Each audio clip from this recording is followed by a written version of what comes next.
Evet, herkese merhabalar, iyi akşamlar. Bu akşam söyleşimin konusu Tanrı. Ben kendi terminolojimle söyleyecek olsaydım tanrısal derdim. Yani Tanrı hakkında konuşmak, Tanrı'ya dair konuşmak aslında tanrısal hakkında, tanrılık hakkında konuşmak demektir. Madem öyle niye tanrısal başlığını koymadım da Tanrı nedir dedim. Hatta bazıları Tanrı şey midir, Tanrı nedir diye sorulur mu? Ee, Tanrı kimdir diye sormalı demişler. Aslında doğru bir itiraz. Fakat zeki bir delikanlı devreye girmiş. Burada kastedilen Tanrı'nın kavramı, o kavram için nedir sorusu soruluyor demiş. Hakikaten de çok doğru. Şimdi e, yıllar evvel kendi kendime koyduğum bir kuralı burada da başlangıç ilkesi olarak ortaya koymak zorundayım. Tanrı hakkında düşünmeye çalışmak. Tanrılık hakkında. Yani Arapça söylesem Allah hakkında değil, uluhiyet hakkında. Rab hakkında değil, rububiyet hakkında. Düşünmek ancak Tanrı'yı kaybetmeyi göze almakla olur. Tanrı'yı kaybetmeyi göze almadan Tanrı üzerine düşünemezsiniz. O yüzden ilahiyatçılar ya da dindar bilinç Tanrı hakkında düşünmeyi beceremez. Çünkü Tanrı'yı kaybetmekten korkar. Tanrı'yı kaybetmekten korktuğunuzda Tanrı hakkında düşünme hakkınızdan vazgeçmiş olursunuz. Neden?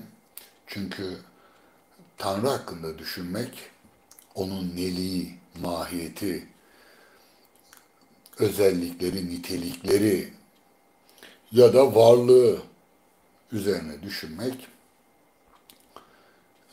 başladığınızda, düşünmeye başladığınızda sahip olduğunuz iyimserliği boşa çıkarabilir. O bakımdan Tanrı hakkında düşünmek, konuşmak, incelemek tehlikeli bir iştir.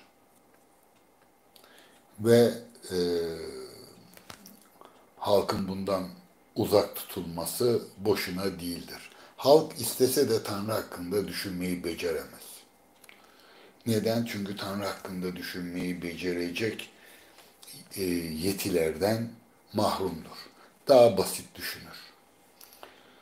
E, bir birinci zikretmek istediğim husus bu. İkincisi, ateizm ve deizm konusunda benim tutumumu biraz anlaşılmaz bulanlar var. Yani ben ateizmde bir sıradanlık bulurum. Reddetmenin çekiciliği. Hatta Twitter'da filan böyle biraz agresyon sahibi arkadaşlar, gençler artık tanımıyorum. Beni böyle Tanrı ile kavga eder biçimde göstermeye çalışıyorlar. Hatta Müslüman filozof filan gibi böyle cafcaflı laflar da e, beni tanıtarak e, bazı ifadelerimi e,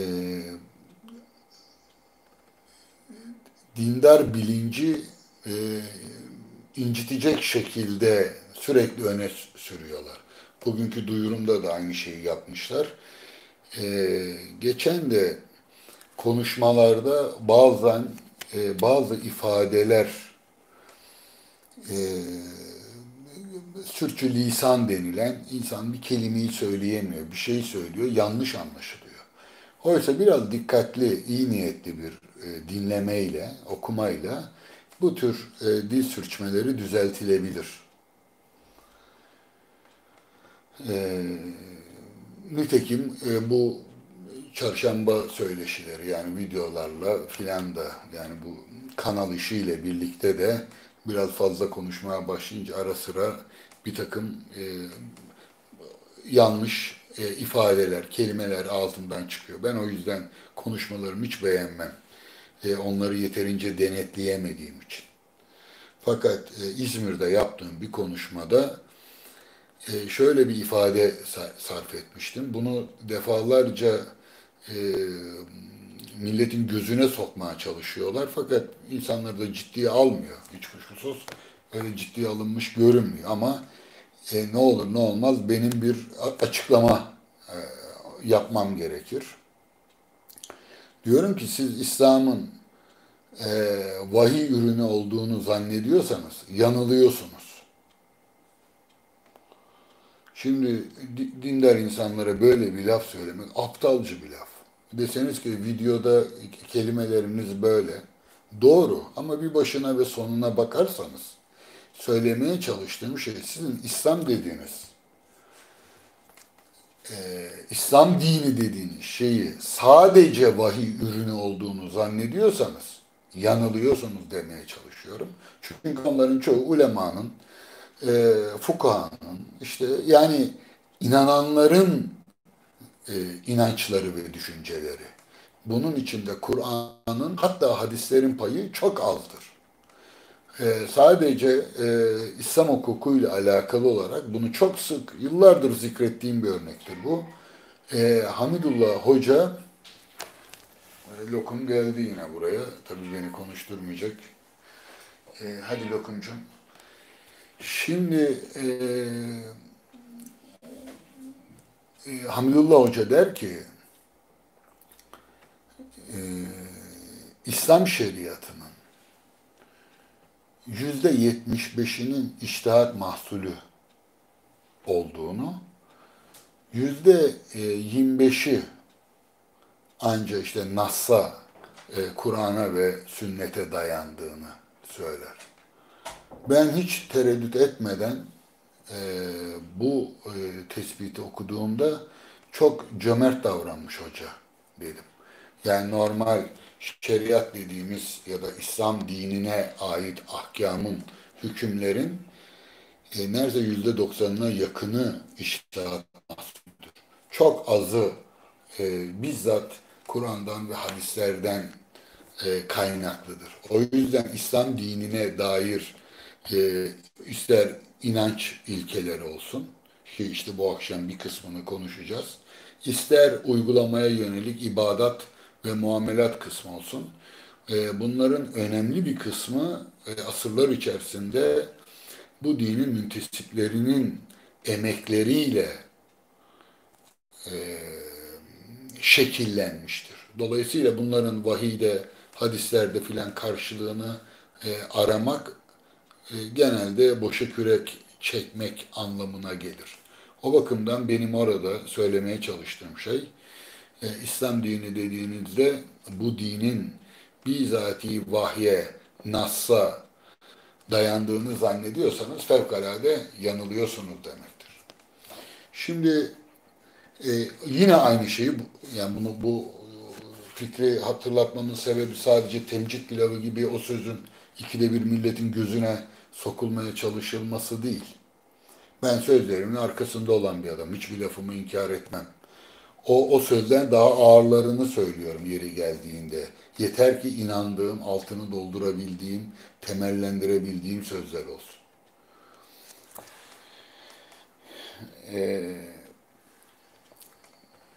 Nitekim bugün de İslam inancı, e, uluhiyet tasavvuru olarak insanların, dindar insanların, dindar bilincin kabul ettiği anlamdaki bir tanrı tasavvuru Kur'an'a geri götürülse ne kadar onay alır? e, Kur'an'a ilk inanan insanlar bugün aynı kitaba inandığını iddia eden insanlarla aynı Tanrı'ya inanıyor olabilirler mi? Ya da ne kadar inanıyor olabilirler? Şimdi buralarda tabii ki zaman çok kıyıcıdır ve çok değişir. Bu dinler tarihçileri, ilahiyatçılar, işte bu konularda uğraşmaktan zevk alanlar uğraşsınlar. E, Benim bu akşamki konuşmada e, konuşmaya başlık olarak seçtiğim ifade aslında benim yaklaşım biçimimi de özetliyor. Ben kısaca, net, yalın biçimde Tanrı nedir diye sordum. Dolayısıyla herhangi bir dinin Tanrı inancını, itikadını filan bu akşam konuşmayacağız. Sadece insanlık tarihi boyunca Tanrı hakkındaki düşünmelerin ve konuşmaların becerebilirsem eğer özünü e, ele almaya çalışacağım. Yani onu kavrama getirebilirsek bu bizi bir anlamda gevezelikten koruyacak. Tanrı hakkındaki dedikodulardan uzak kalmayı başaracağız. Nasıl yapacağız bunu? Doğrudan tanrılığın, tanrısallığın kendisi üzerinde durarak, düşünerek ve bu benim görebildiğim kadarıyla iki temel tutumun ötesine geçemez. Yani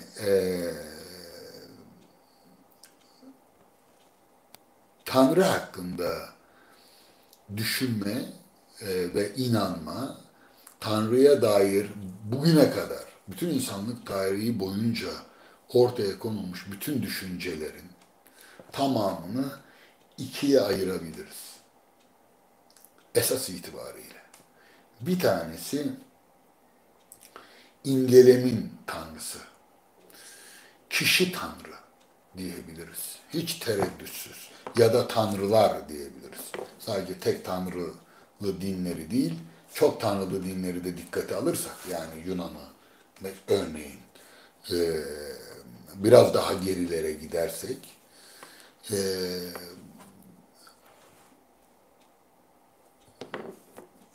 kişi tanrı esas itibariyle kendisine kişi zamiriyle işaret edebileceğimiz, dua edebileceğimiz, hakkında konuşabileceğimiz, kendimize benzetebileceğimiz, yani kendimizden hareketle tanımlayabileceğimiz bir tanrıdır. Bu tanrıya isterseniz en kaba, yani kategorize edecek olursak en kaba haliyle halkın tanrısı diyebilirsiniz. Avamın tanrısı diyebilirsiniz. Çünkü avam muhayyilenin, imgelenin üzerine çıkmayı başaramaz. Eğitilmemiş zekaların imgelen üzerine çıkamadığı için Tanrı'yı kavramda görme olanakları yoktur.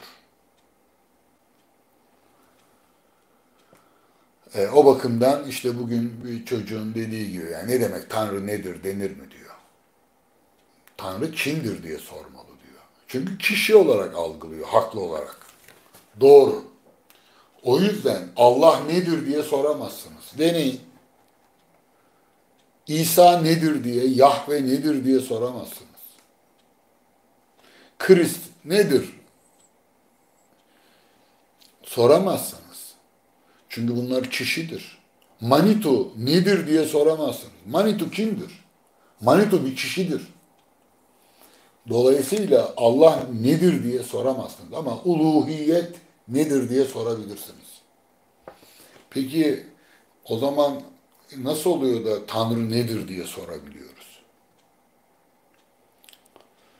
Şimdi eğer bir kavramdan söz ediyorsak, Tanrı'yı kavramda görmeye, anlamaya, yorumlamaya çalışıyorsak, nedir sorusunu sorarız. Oraya geleceğim. Nedir sorusu önemli. Çünkü zihnimde böyle bir dizi konu da var. Hatırlanırsa adalet nedir ve felsefe nedir diye iki ders yaptım. içi konuşma yaptım.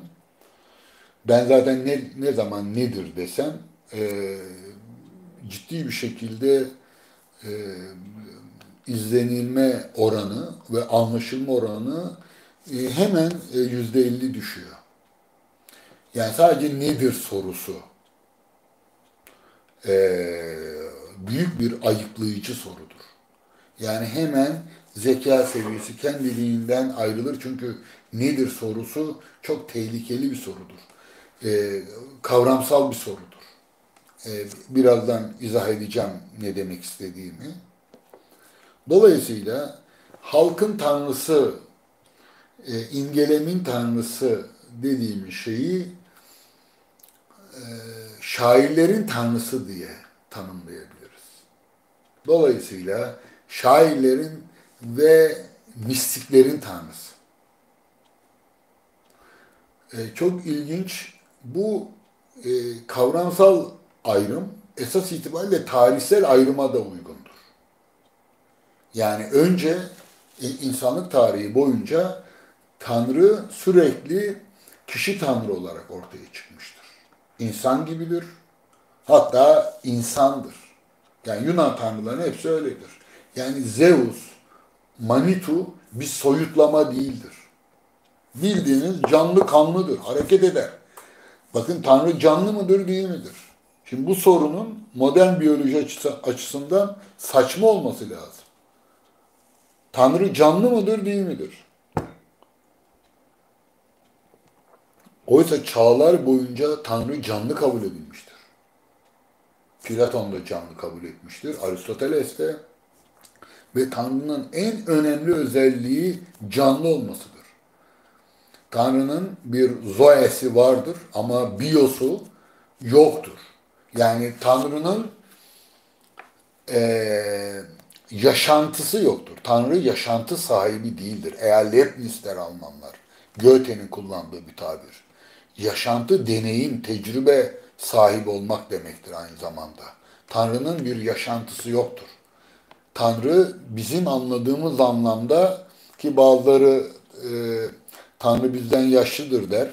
Daha eskidir anlamında. Eski metinlerde bu tür tabirler vardır. En eskisi Tanrı'nın ruhudur. Mesela en yaşlı ruh Tanrı'nın ruhudur. Ölümsüzden önce yaşlılık kelimesi kullanılmıştır. Çok ilginç. O bakımdan Tanrı yaşam sahibidir. Hayat sahibidir. Sünnilerin inancına göre de subuti sıfatların başında hay gelir. Ki Kur'an'da da zaten e, mevcuttur bu sıfat. Tanrı diri olandır. Canlı olandır. İsterseniz can yani ruhu olan anlamında da kullanabilirsiniz. Nefsi olan anlamında da kullanabilirsiniz. Hayat sahibi olan anlamında da kullanabilirsiniz. Şimdi bugün biz bunu anlayamayız. Çünkü canlı olan şey hareket edendir. Hareket etmeyen, canlı olmayan bir tanrı nasıl olacak? İmgelen bunu kabul edemez. O yüzden Kikero mesela uzun uzun tartışır. Tanrıların doğası adlı yapıtında. En fazla, en eleştirdiği şey Tanrı'yı canlı kabul etmeyenlerdir. Şimdi birincisi şairlerin, mistikler derken özellikle zihnimde Orfeoslar, e, Müzeoslar, Perikidesler var.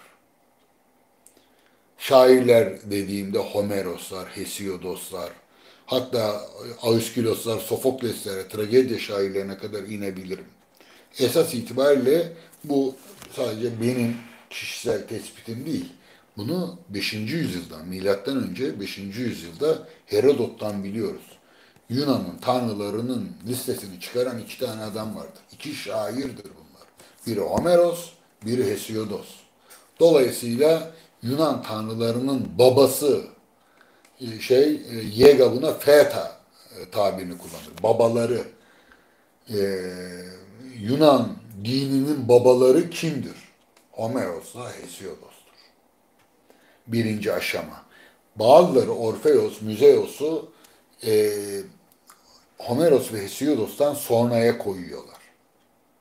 Şimdi bu çok önemli. Rodin'in mesela kitabındaki en önemli iddialardan biri bu.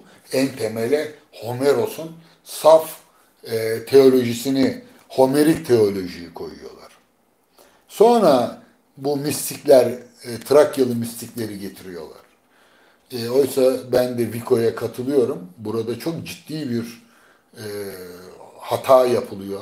Bunu kasten yapıyorlar sanki. E, Tamamen temiz bir başlangıç ortaya koymak için.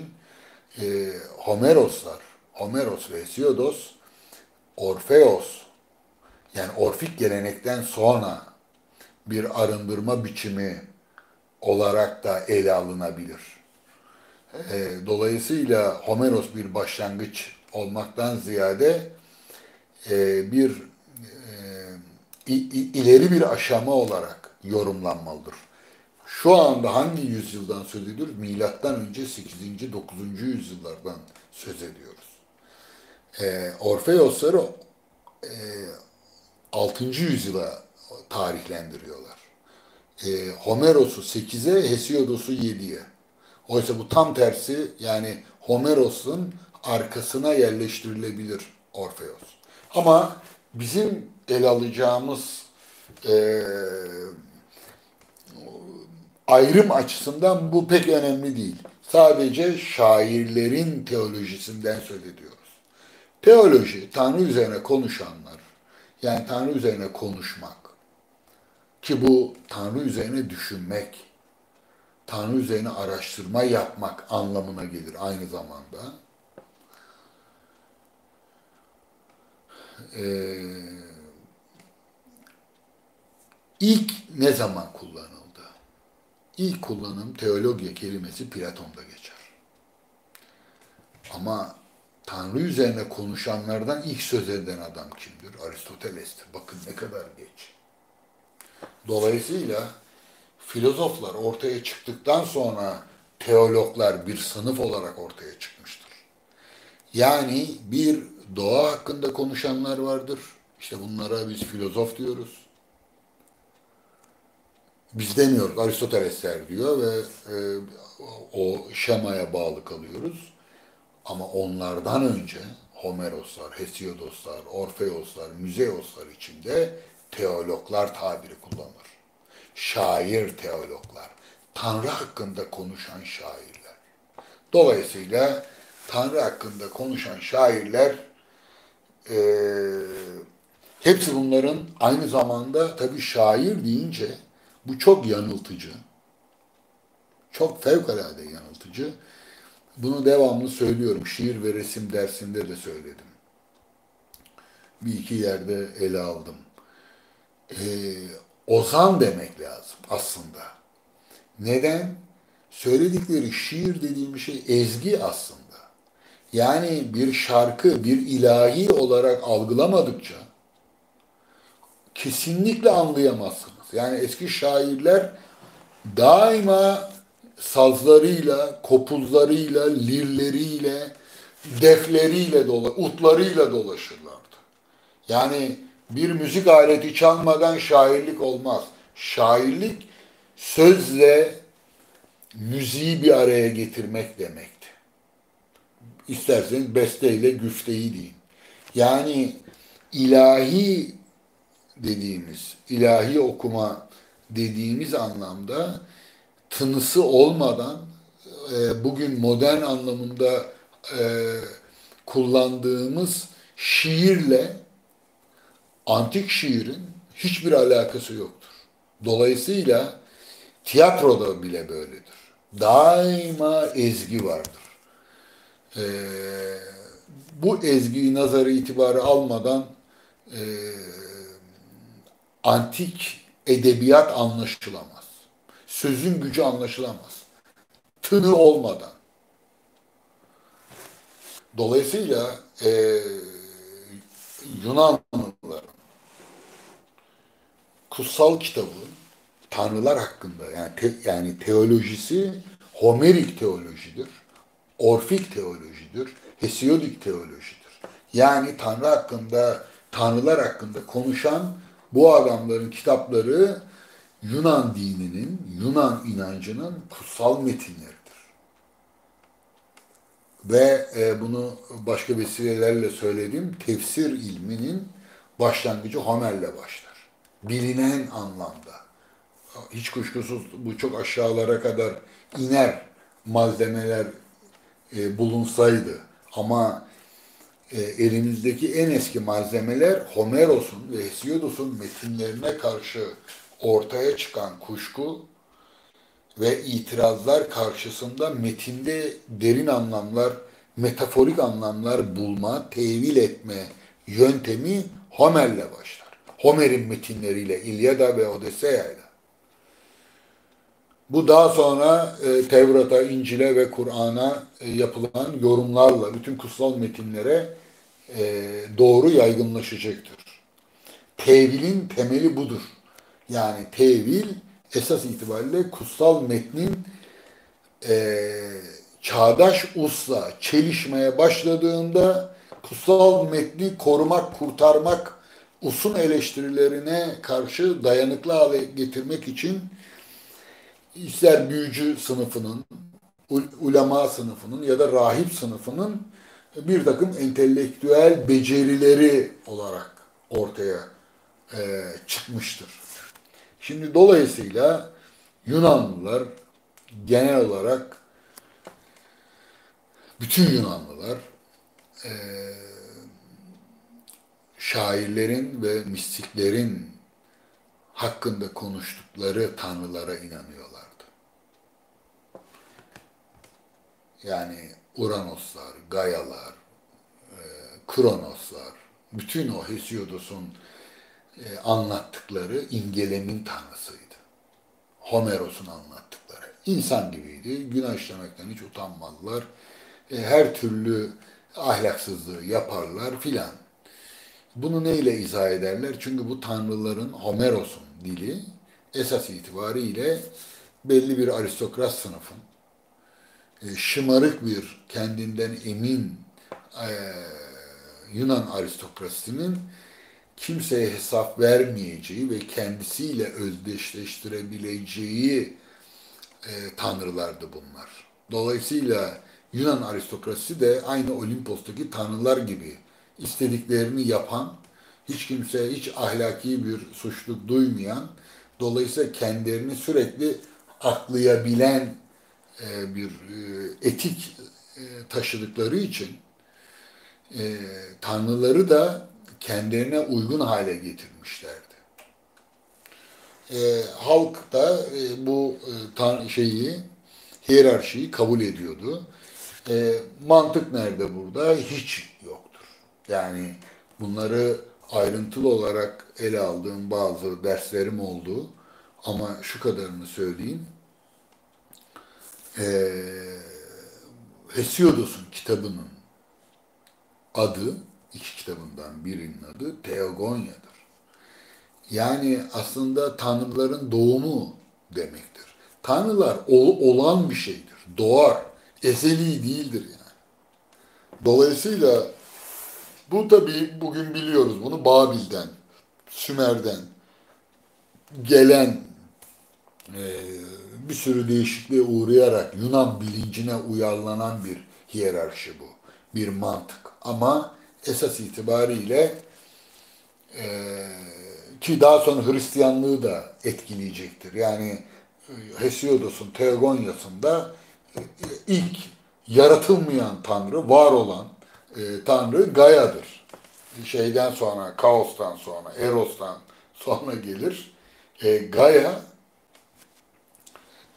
içinden Uranos'u çıkarır ve Uranos'la, yani Uranos hem oğludur hem kocasıdır. Onunla çiftleşir. Dolayısıyla aslında Bakire Meryem'den İsa'nın dünyaya gelmesi, yani Bakire Meryem'in Tanrı'nın annesi olması, Gaia'nın Uranos'un ve Kronos'un annesi olmasıyla eşittir. Yani arkadaki mekanizma tamamen olaylar değişse bile arkadaki mekanizma hemen hemen değişmemektedir. Bunun başka açılımları da var ama tabii şimdi biz mitleri, geleneksel yaratılış mitlerini çözümlemekle meşgul olmayacağız. Ama şu kadarını söyleyebilirim. Hem kavramsal olarak hem de tarihsel olarak halkın tasavvuru, e, tanrılar hakkındaki tasavvuru şairlerin ve mistiklerin tasavvuruyla, yani imgelemin tasavvuruyla aynıdır. Kişi tanrıdır. Hiçbir ussal eleştiriye dayanamaz. Us devreye, eğitimli us devreye girdiği an sapır sapır dökülür. İkincisi, bunun karşıtı filozofların tanrısı. Yani aslında şairlerin teolojisinin karşısına doğal teoloji denilen, aslında biz buna rasyonel teoloji de deniyor. Kant mesela öyle kullanacaktır. Aynı zamanda biz buna felsefi teoloji de diyebiliriz. Birincisi ne kadar mitolojiden, öykülerden, tanrılar hakkında şairlerin anlattığı kıssalardan, masallardan, esatirden oluşuyorsa, filozofların tanrısı o denli kavramsal tanrıdır. Şimdi bu 20. yüzyıla kadar, yani 19. yüzyıl özellikle e, Nietzsche meşhur etti. Herkes Nietzsche'den bilir onu.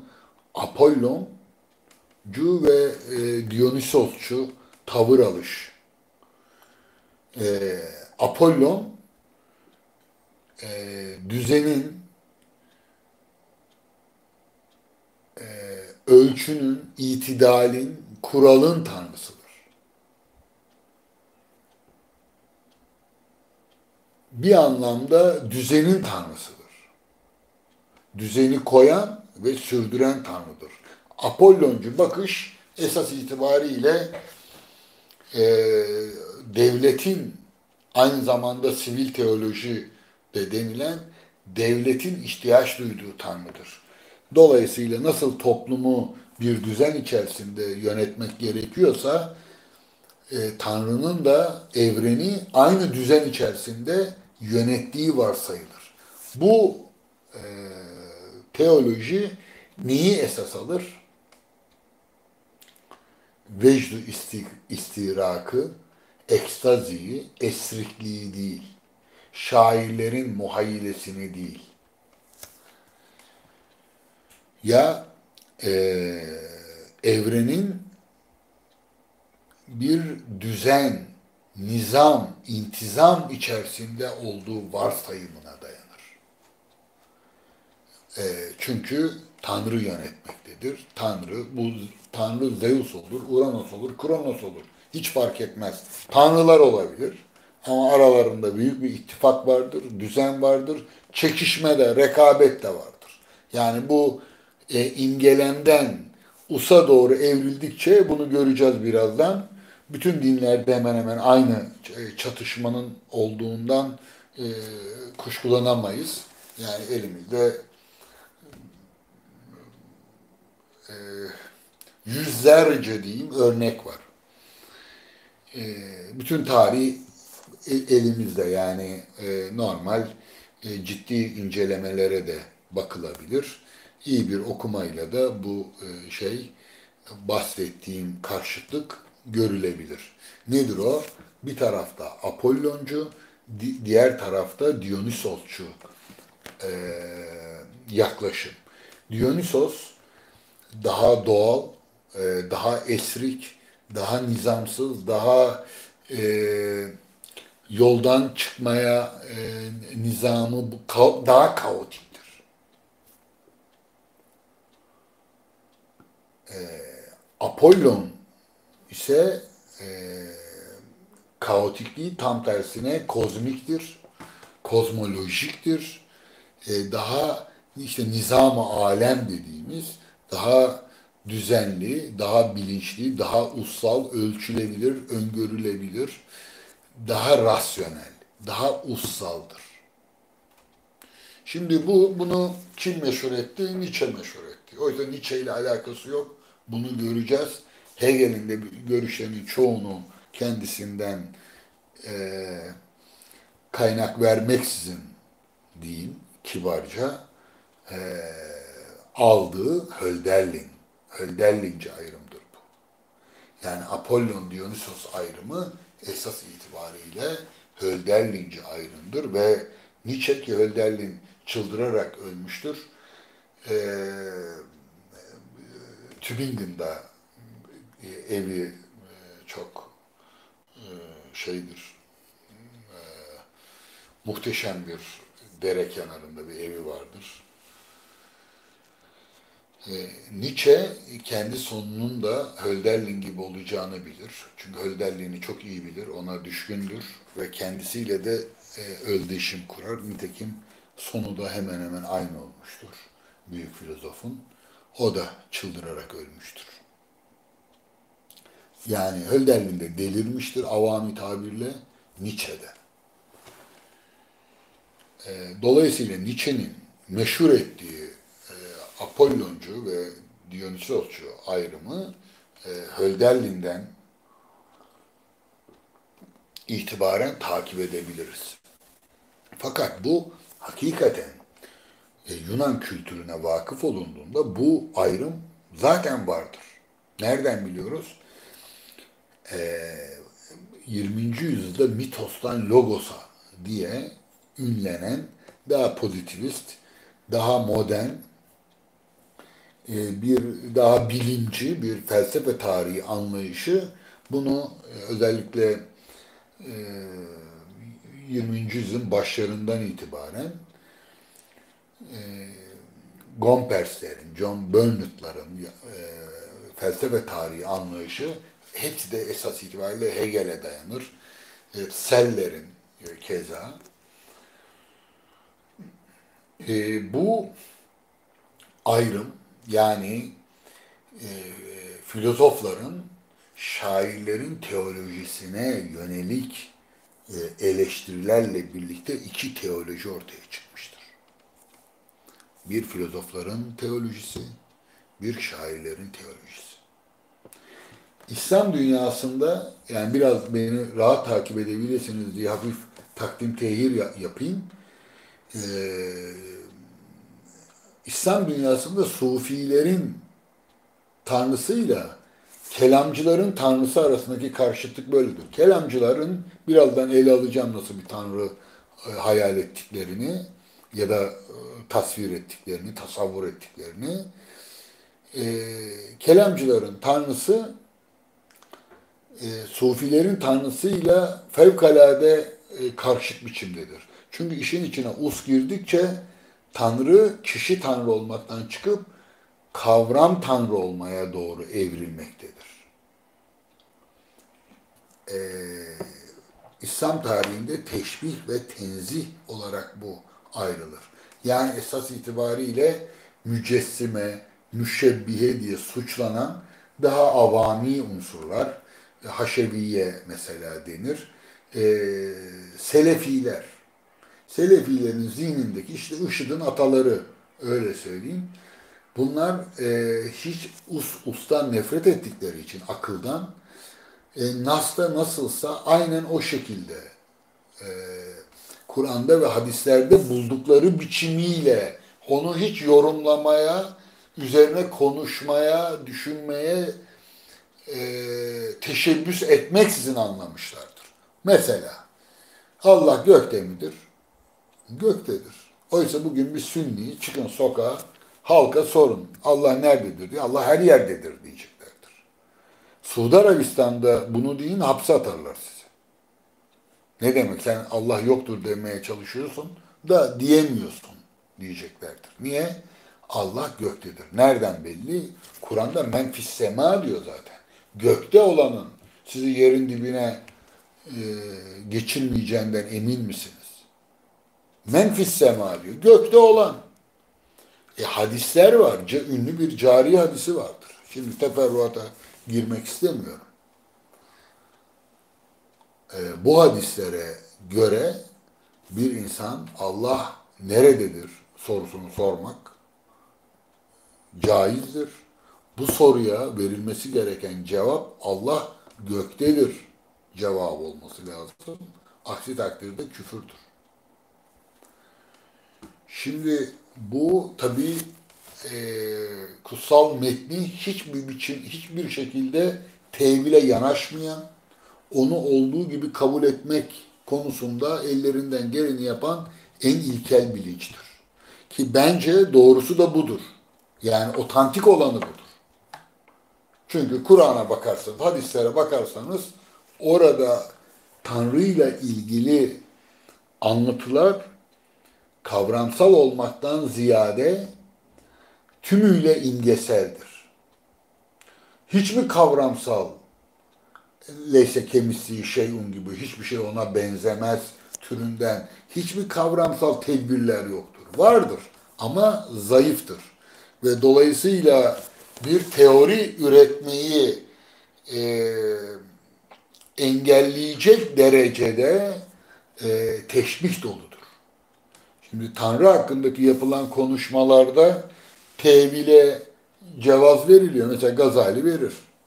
Kendisi de tevil eder. İyi o zaman ahiretle ilgili anlatımları da tevil etmemiz gerekir dediğinde İbn Sina'yı katline fetva verir. Yani küfürle suçlar. Küfürle suçladığı konulardan bir tanesi budur. Çünkü ahiretin keyfiyeti hakkındaki konuşmayı nübüvveti inkar olarak yorumlar. Çok tehlikeli bir belden aşağı vuruştur bu. Çünkü Gazali'nin ne zaman kelamcı, ne zaman bir düşünce adamı, ne zaman bir fakih, hukukçu olacağı belli değildir. Askeri savcı gibi. Yani ne zaman düşüncesine uygun davranır, ne zaman siyasal konjonktüre uygun davranır bu bilinemez. Ulemanın en büyük şeyi budur. Koruma güdüsüyle hareket ettikleri için eldekini muhafaza etme daha çok kadı gibi hareket ederler. Fakih olarak hareket ederler. Dolayısıyla düşünsel tutarlılık aramazlar. Şimdi bu Apolloncu, yani tekrar şöyle bir 1500 sene öncesine gidersek yaklaşık İslam'dan öncesine, dolayısıyla bu 3000 yıla yakın oluyor toplamda. İlk ayrım şairlerle filozofların, doğa üzerine düşünenlerle Tanrı üzerine düşünenlerin ve konuşanlar arasındaki ayrım olarak ortaya çıkmıştır. Yunan düşüncesinde çağımızda çok iyi bilindiği için Hölderlin'in, dolayısıyla Nietzsche'nin ayrımına başvurarak şairlerin ve mistiklerin Tanrı anlayışı, tanrılara bakışı Dionysosçudur. Hiçbir tutarlılığa sahip olmak zorunda değildir. İmgelemin, muhayyilenin izin verdiği biçimde, ölçüde serazattır. Buna mukabil devlet bu inançları resmiyete sokar. Yani her zaman e, devletlerin diyaneti vardır. Diyanet İşleri Başkanlığı vardır. Şeyhülislamlık olur, kilisesiz din olmaz.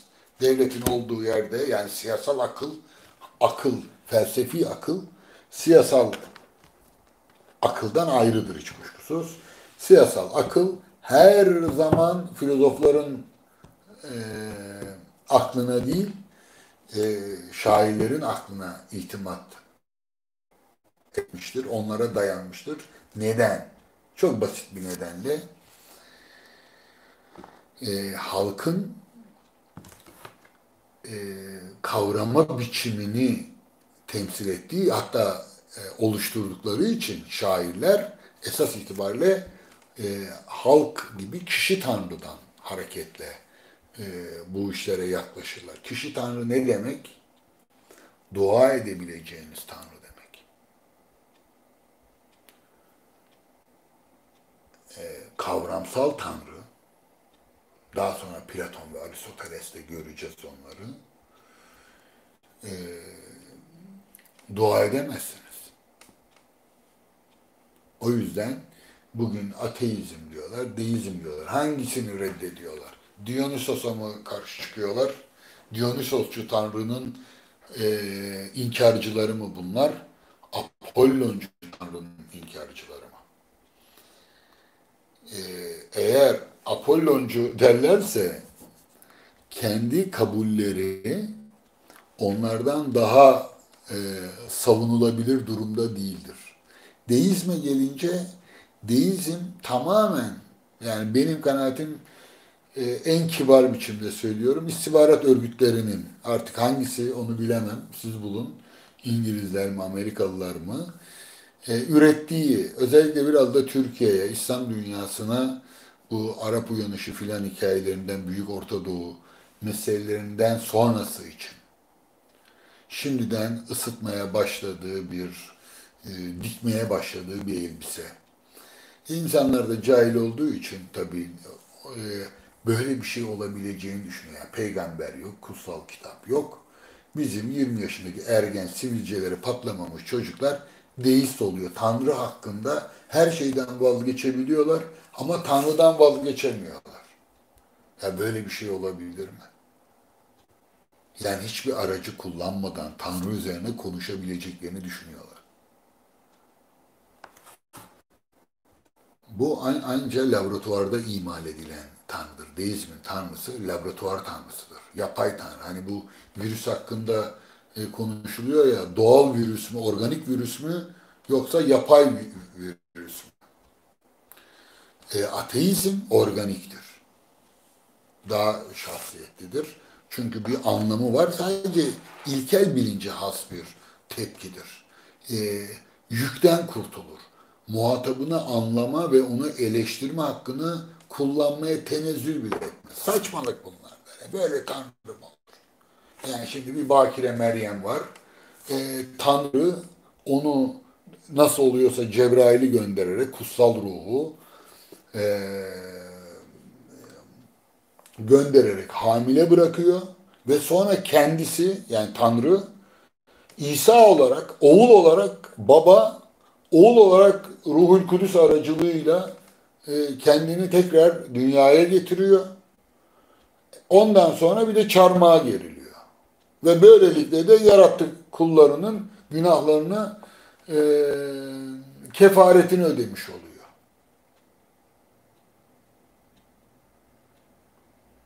Şimdi bunu reddetmenin ne tür bir entelektüel değeri olabilir ki? Ya bu saçma. İşte ondan sonra çıkar bir kilise babası, ben zaten saçma olduğu için inanıyorum der. Saçmayı, abes olanı böyle bir fiskeyle yıkılabilecekmiş gibi kabul etme sığlığıdır ateizm. Burada muhatabını ciddiye almama, bu tamamen avami bir tutumdur. Eleştiriye bile değer görmüyor. Aptal muamelesi çekiyor muhataplarına. Aptallar, inandıkları şeye bak. Bakın dindar bilinç aynısını yapar. Dindar bilinç, ağlama duvarına bakan bir Müslüman gülmekten kendini alamaz. Kabe'de tavaf edenlere bakan bir Yahudi de tebessüm eder. Aptalca gelir çünkü. İnanmadığımızda bütün ibadetler dışarıdan bakıldığında ne yapıyor bunlar ya? Bunlarda hiç mi akıl yok denir. İnanmıyorsanız. Ama bu sığlıktır. Eleştiri, düşünsel eleştiri, eleştiriye konu edindiği şeye nüfuz etme e, sabrını göstermek zorundadır. Yoksa zaten eleştirme, onun adı eleştiri olmaz. Değerlendirme olmaz. Nietzsche mesela çok ilginç. Kant'ı inanmadığı halde inanmadığını söyleyememekle suçlar. Çok zavallı bir suçlamadır. Nietzsche'ye yakışır. Yani Kant'a karşı, Kant'ı çünkü okumamıştır. Okuduğu kısımları da anlamamıştır. Bunu bilenler bilir yani. Bu benim kendi tespitim değil sadece. Ama Kant'a yönelik eleştirisi çok haksızcadır. Kant inanmadığı halde inanmadığını söylemekten korkmamıştır. Yani ne yapmıştır? Muhataplarının inançlarını eleştirebilmek için onları ciddiye almıştır.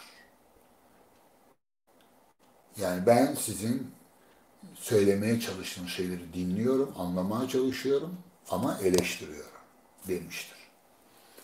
Şimdi dolayısıyla tekrar başa dönecek olursak,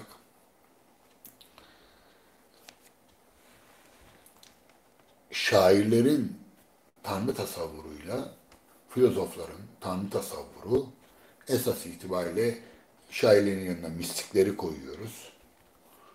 Filozofların yanına da dinin e, ulemasını koyuyoruz. Üçüncü bir şey bu milattan önce, biraz önce Varro tarafından, Romalı düşünür, Varro tarafından ilk kez yazılıyor. Fakat tabii metin elimize ulaşmıyor. Ama Allah'tan Saint Augustin bunu naklediyor. Hatta Yunancasını da vererek. O yüzden e, tarihsel değeri çok yüksek bir kayıttır o. Saint Augustin'in de o aktardığı varrocu üçleme, yani üç tür teolojik yaklaşım vardır. Yani Tanrı hakkında üç damar diyebiliriz. Bir tanesi mitolojik, şiirsel, poetik teoloji. Bir tanesi doğal, ussal, rasyonel teoloji, filozofların teolojisi. Üçüncüsü sivil teoloji, devlet teolojisi. Şimdi bu devlet teolojisi meselesini aslında Platon'dan takip edebiliriz. Platon tam böyle bir adamdır. Aslında politeyası, yani devlet diye meşhur olan yapıtı çok fazla bize yardımcı olmaz ama Nomoi, Yasalar kitabı çok zengin bir malzeme içerir. Özellikle devlet dini hakkında. Platon açıkça ateistlere karşı. Yani buradaki ateist bir anlamda dinsiz, imansız, Allahsız, kitapsız filan demektir. Ne demek dinsiz, imansız, Allahsız, kitapsız? Çok basit. Ahlaksız demektir. Toplumun genel kanılara saygısız demektir. Herkesin kabul ettiği şeylere zıpçıklılık yapan, bunlara itiraz eden züppe demektir. Ve şiddetle cezalandırılmalıdırlar. Hep de öyle olmuştur. Şimdi e, Platon'un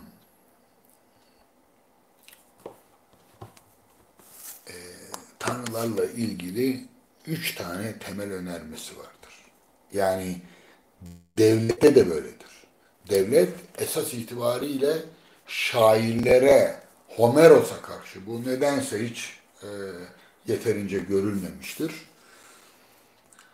E, Platon'un şairlere düşmanlığı, Homeros'a düşmanlığı ve devletinde şairlere yer vermemesi, 10. kitap özellikle, 6. ve 10. kitap, çok yanlış anlaşılmıştır. Oradaki sebep çok basittir. Platon'un Homeros'la hesaplaşması, şairlerle hesaplaşması, dinle hesaplaşması demektir. Ve açıkça daha sonra şunu söyleyecektir. Üç tane, yani Homerosları neyle suçlar? Tanrılara kötülüğü yakıştırdıkları için suçlar. En hassas olduğu şey budur. Tanrılar hakkında ağızlarına geleni söylemişlerdir. Tanrılara yedirmedikleri halt kalmamıştır. Bu 5. yüzyılda Xenofoneslerle başlayan büyük bir eleştiridir. Herakleitoslarda filan vardır. Yani birçok kişi şey demiştir, bu Homeros Hesiodos'u falakaya yatırmalı. Hatta öte dünyada bir anlamda ters asılmış, çarmıha gerilmiş betimlemeleri bile yapılmıştır. Dolayısıyla aklı başında Yunanlılar tarih zaman geçtikçe Homerosçu ve Hesiodosçu tanrı betimlemelerini e, mide bulandırıcı demesen bile öfkelendirici, fevkalade öfke uyandırıcı olarak bulmuşlar ve şiddetli bir eleştiriye başlamışlar. Bunun zirvesi Platon'dur. Ve Platon açıkça şunu söyler. Bir, tanrılar vardır, yoktur diyenlerin canını okuruz der. Devlet onları cezalandırmalı. En ağır cezalarla. Tanrılar vardır. Bakın ikincisi önemli. Tanrılar vardır ama insanlar onların umurunda değildir. Tanrılar insanlarla ilgilenmez diyenlerin de canını okumalıdır. Bu ateistler bunu da yapar. Yani bu dilsiz, imansız, Allahsız, kitapsız adamlar tanrılar vardır, bunu kabul ediyorlar ama onlar kendi hallerinde yaşarlar. Biz aşağıda insanların işlerine karışmazlar. Hayır der Platon. Tanrılar vardır ve insanları umursarlar, onların işlerine de karışırlar. Bu insan, yani bu da insanların iyiliğinedir. Üçüncüsü, Platon'un teolojisi budur yani. Özetle. Üç cümlede özetlemek istersen bunu söyleyebilirim. Üçüncüsü, tanrılar aldatılmaz. Bu pek çalışılmamış bir konudur. İşte biterse yayınlayabilirsem uzun zamandır çalıştığım konulardan bir tanesi. Tanrılar aldatılamazlar. Tanrıları kim aldatabilir ki? Dualarla, kurbanlarla aldatılamaz. Tanrısal irade, yani tanrıların iradesi halkın yaptığı gibi ve bundan nemalanan büyücü sınıfının, din adamı diyemeyiz çünkü Yunan'da bildiğimiz manada din adamı yok. Fakat işte bir sürü halkı söğüşleyen tanrılar hakkında bir sürü ibadetlerden, dualardan filan. Çünkü devlet dini de öyle. Çünkü Atina Anayasası elimizde, Aristoteles'in en azından 19. yüzyılın sonunda bulundu ve bugün elimizde. Devlet, Yunan devleti, Atina devleti yani dini konuları bizzat tanzim ediyor ve cezalandırıyor. Yani dinsizlik yapanları cezalandırıyor. Bütün ibadetleri devlet tanzim ediyor. Kurban kesme törenleri filan tamamen devletin uhdesinde. Şimdi o bakımdan tanrıları kandıramayız. Dualarla, bütün mitoloji tanrıların kandırılmasına dayalıdır. Tanrılar birbirlerini kandırır, insanlar da onları kandırır, Prometheus da kandırır, herkes kandırır. Tanrılar çok zeki değildir. Bu felsefenin asla kabul edemeyeceği bir şeydir. Çünkü imgelenin tanrısı iki güce dayanır. Arzu ve öfke gücüne. Tanrılarda ne vardır?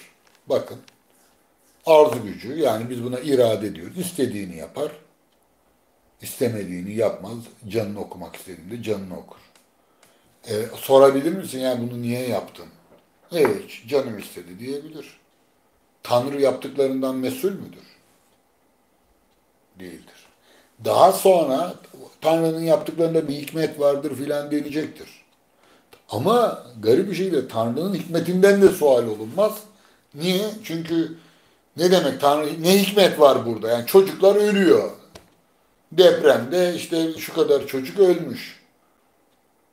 Normal sıradan bilinç, doğal bilinç soruyor. Diyor ki ya bunların ne günahı vardı diyor ya. Tanrı'nın hikmetinden sual olunmaz diyor. Yani yine vardır bir hikmeti biz bilmiyoruz. Oysa eskiden bir hikmeti de yok. Tanrı bizde karışmaz. Bu neye e, tekabül ediyor ki daha sonra felsefe bunu en önemli sorun görecektir. Teodike. Teodise de denebilir. Teodike sorunu. Tanrısal adalet. Adli ilahi sorunu. Hegel kitabını, tarih felsefesini adli ilahinin tecellisi olarak tanımlar. Bütün tarih der ki Marx'ın gözünden de kaçmaz bu genç Marx'ın. Oradan canını okur biraz. Bütün tarih der Hegel Teodike'nin tecellisidir. Yani ilahi hikmete, adli ilahiye mugayir hiçbir şey olmamıştır. Her şey yerli yerindedir. Tam bir panteisttir. Zaten felsefe panteizme varmadan kolay kolay sükunet bulmaz. Özellikle filozoflar ikiyüzlü davranmak istediğinde panteizm en iyi çözüm gibi görünür. E, Çünkü kişi Tanrı'dan kurtulmanın en iyi yoludur. Yani içkin Tanrı değil, aşkın Tanrı'ya başvurmak. Bunu tabii daha sonra orta yol bulmaya çalışacaklardır. Oysa bu işlerde hakikatte uzlaşma olmaz. Orta yollu hakikat, yani Tanrı hem teşbih hem tenzih, hem aşkın hem içkin. Bunlar uzlaşmadır. Yani normal ortalama zekalar bu uzlaşmalarla yetinebilirler. Ama asıl soruları sorduklarında bu pek mümkün olmaz. Şimdi Platon'un bu tanrısı, yani Platon Tanrı hakkındaki tasavvurun doğrudan ahlakı belirlediğini ve devlet yönetimini tehlikeye soktuğunu düşünüyordu. O yüzden nedense hiç kimse, yani Batı'da hiç bu tür bir şey okumadım. Aranızda buna dair bir takım malzeme, yeni malzeme bulanlar, rastlayanlar olursa beni de haberdar ederlerse müteşekkir olurum. Bakın Orta Çağ'ı kastetmiyorum. Orta Çağ zaten tamamı Platoncu, yeni Platoncu teoloji, bu birazdan söyleyeceğim istikametteydi. Nedir o? Platon'un devleti teokratik bir devlettir. Zannedildiği gibi ussal değildir. Aynı şeyi, eğilimi Aristoteles de takip edecektir. Sokrates bile. Dolayısıyla Sokrates'in idama mahkum edilme, yargılanma sürecindeki iki tane suçlama vardır. Çünkü mahkeme şeyi elimizde, suçlama metni.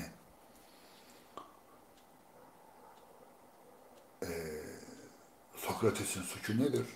Devletin tanrılarına karşı çıkmak. Ve kişisel tanrı, alternatif tanrı getirmek. Benim tanrım diyorsunuz. Sen kimsin ya?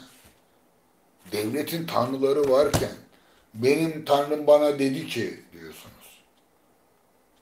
Tarihte her zaman dinsel hareketler var olan toplumsal iradeyi, ortak inanışları bölmeye yönelik kişisel kaprisler olarak algılanmıştır. Bu Orta Doğu'daki dinler için, Sami dinler için de geçerlidir. Yani Yahudiliğin kendi sorunları bakımından İsa ile ilgili ve İslam'la ilgili bütün peygamberlik tarihi, tabi bu peygamberlik tarihi Sami geleneği için kullanılır. Bu Kuzey Sami hatta demek lazım. Kuzey Sami toplulukları bu Babil geleneğini tevarüs etmişlerdir. Onlar sürekli ortak inanışları, ortak tanıları güçlendirmek üzere öne çıkarlar. Eğer bunu zayıflatmaya teşebbüs ederlerse hiç gözlerinin yaşına bakılmaz. Mesela İsa'ya bir bakın. İsa Yahudiydi. İsa hiç farklı bir şey söylemedi ki. Samimi bir Yahudiydi hem de. Ama İsa Yahudilerin geleneksel ittifakını tehlikeye düşürecek şeyler söylemeye başladı. Nedir? Ben söyleyeyim yani kendi yorumumu. Apolloncu Yahudiliği Dionysosçu bir eleştiriye tabi tuttu. Dolayısıyla İsa'nın tanrısı bir açıdan Dionysosçu tanrıdır. Şimdi bu Dionysosçu tanrı bizdeki işte Yunus Emre'ler, Mevlana'lar, Pir Sultan Abdallar, Nesimiler, bizde o çarmıha gerilen, derileri yüzülen Anadolu irfanının bütün sözcüleri, Hacı Bektaşi Veliler filan esas itibariyle ne zaman tehlikeli bulunmuşlardır? Apolloncu Tanrı'ya karşı çıktıklarında. Yani Dionysosçu bir yorumla. Dionysosçu yorum ne demek? Kişisel, toplumun genel kabulleri tarafından henüz onaylanmamış, onların yadırgayacağı, dışarıda bırakacağı betimlemelerle, tasavvurlarla çıktığınızda ana akım sizi, yani devlet, sivil teoloji hiç affetmez. O yüzden bir yönüyle Sufiler, bu işte Yunan'la birleştirerek söylüyorum, daha Dionysosçu yorum, tekke kültürü ile cami kültürü arasındaki, medrese kültürü arasındaki karşıtlıktan söz ediyorum bir anlamda. Mülhitler, zındıklar, işte mürtetler filan nereden çıkar? Hep tekke kültüründen ortaya çıkar. Cami kültürü, medrese kültürü daha Apolloncudur. E, halk daha bireysel yorumlardan daha toplumsal yorumlara boyun eğmeye zorlanmıştır. Ama halkın gönlü nerede olmuştur? Ebu Suud Efendi'de mi? Hayır. Şeyh Bedrettin'e bakın. Siyasi olarak yanlış at oynadı tabii. Ama esas itibariyle Anadolu'da halk daima ozanların peşinden gitmiştir. Şairlerin teolojisi, şairlerin tanrısına inanmıştır. Aradaki fark nedir? Aradaki fark, bir tanesi dua edilebilir. Dokunabilirsin, sarılabilirsin. O senin başını okşayabilir. Ağlayabileceğin, diz çöküp ağlayabileceğin tanrıdır. Tasavvuf, mistiklerin tanrısı. Kelamcıların tanrısına dua edemezsin ki. Şimdi birazdan size bir örnek vereceğim.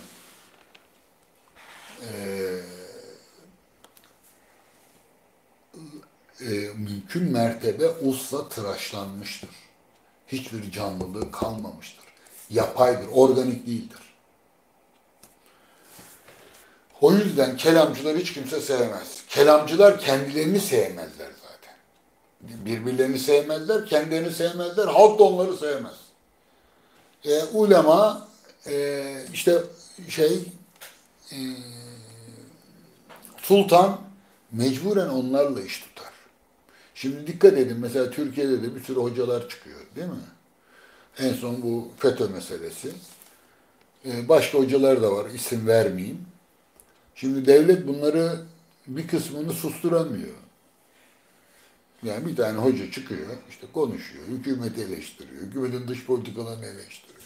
Atıyor, tutuyor filan, biraz da etrafında 3-5 bin kişi bulunca yani kendine güveni de geliyor filan. Suçluyor, ediyor filan falan. Tak tutukluyorlar, atıyorlar içeri. Ne sebep var ne bilmem ne filan. Ondan sonra susuyor tabii. Eskiden öldürüyorlardı. Ama Diyanet İşleri'ne bakın. Diyanet İşleri Başkanı devletin bir başkanlığı olarak, biliyorsun bir genelkurmay başkanlığı vardır. Bir de Diyanet İşleri Başkanlığı vardır. Bunlar birbirinden daha az değerli değildir. Yani Diyanet İşleri Başkanlığı'nın mevki eskiden daha ilerideydi. Şeyhülislam. Sadrazam değildi ama şimdi Diyanet İşleri Başkanlığı ne iş yapar? Devletin dini işlerine bakar.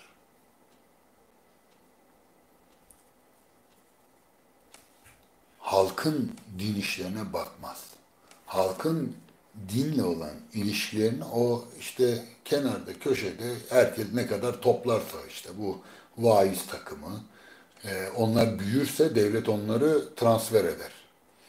Ama hatta bir kısmını kendi kurar.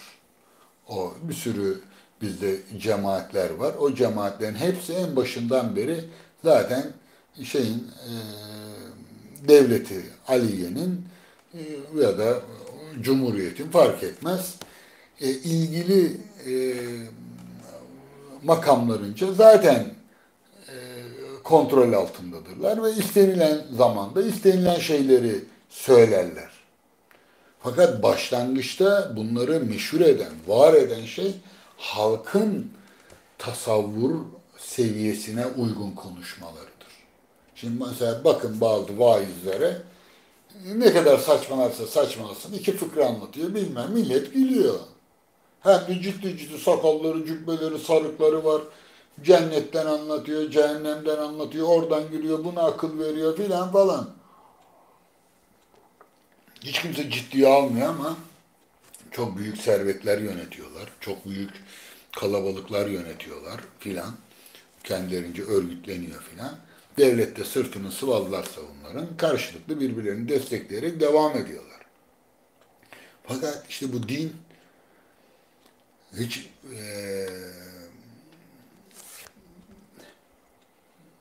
yani bir aklıma teşvik geliyor ama yanlış olacak o yüzden söylemeyeyim. Eee kimde nasıl tecelli edeceğini öngöremezsiniz.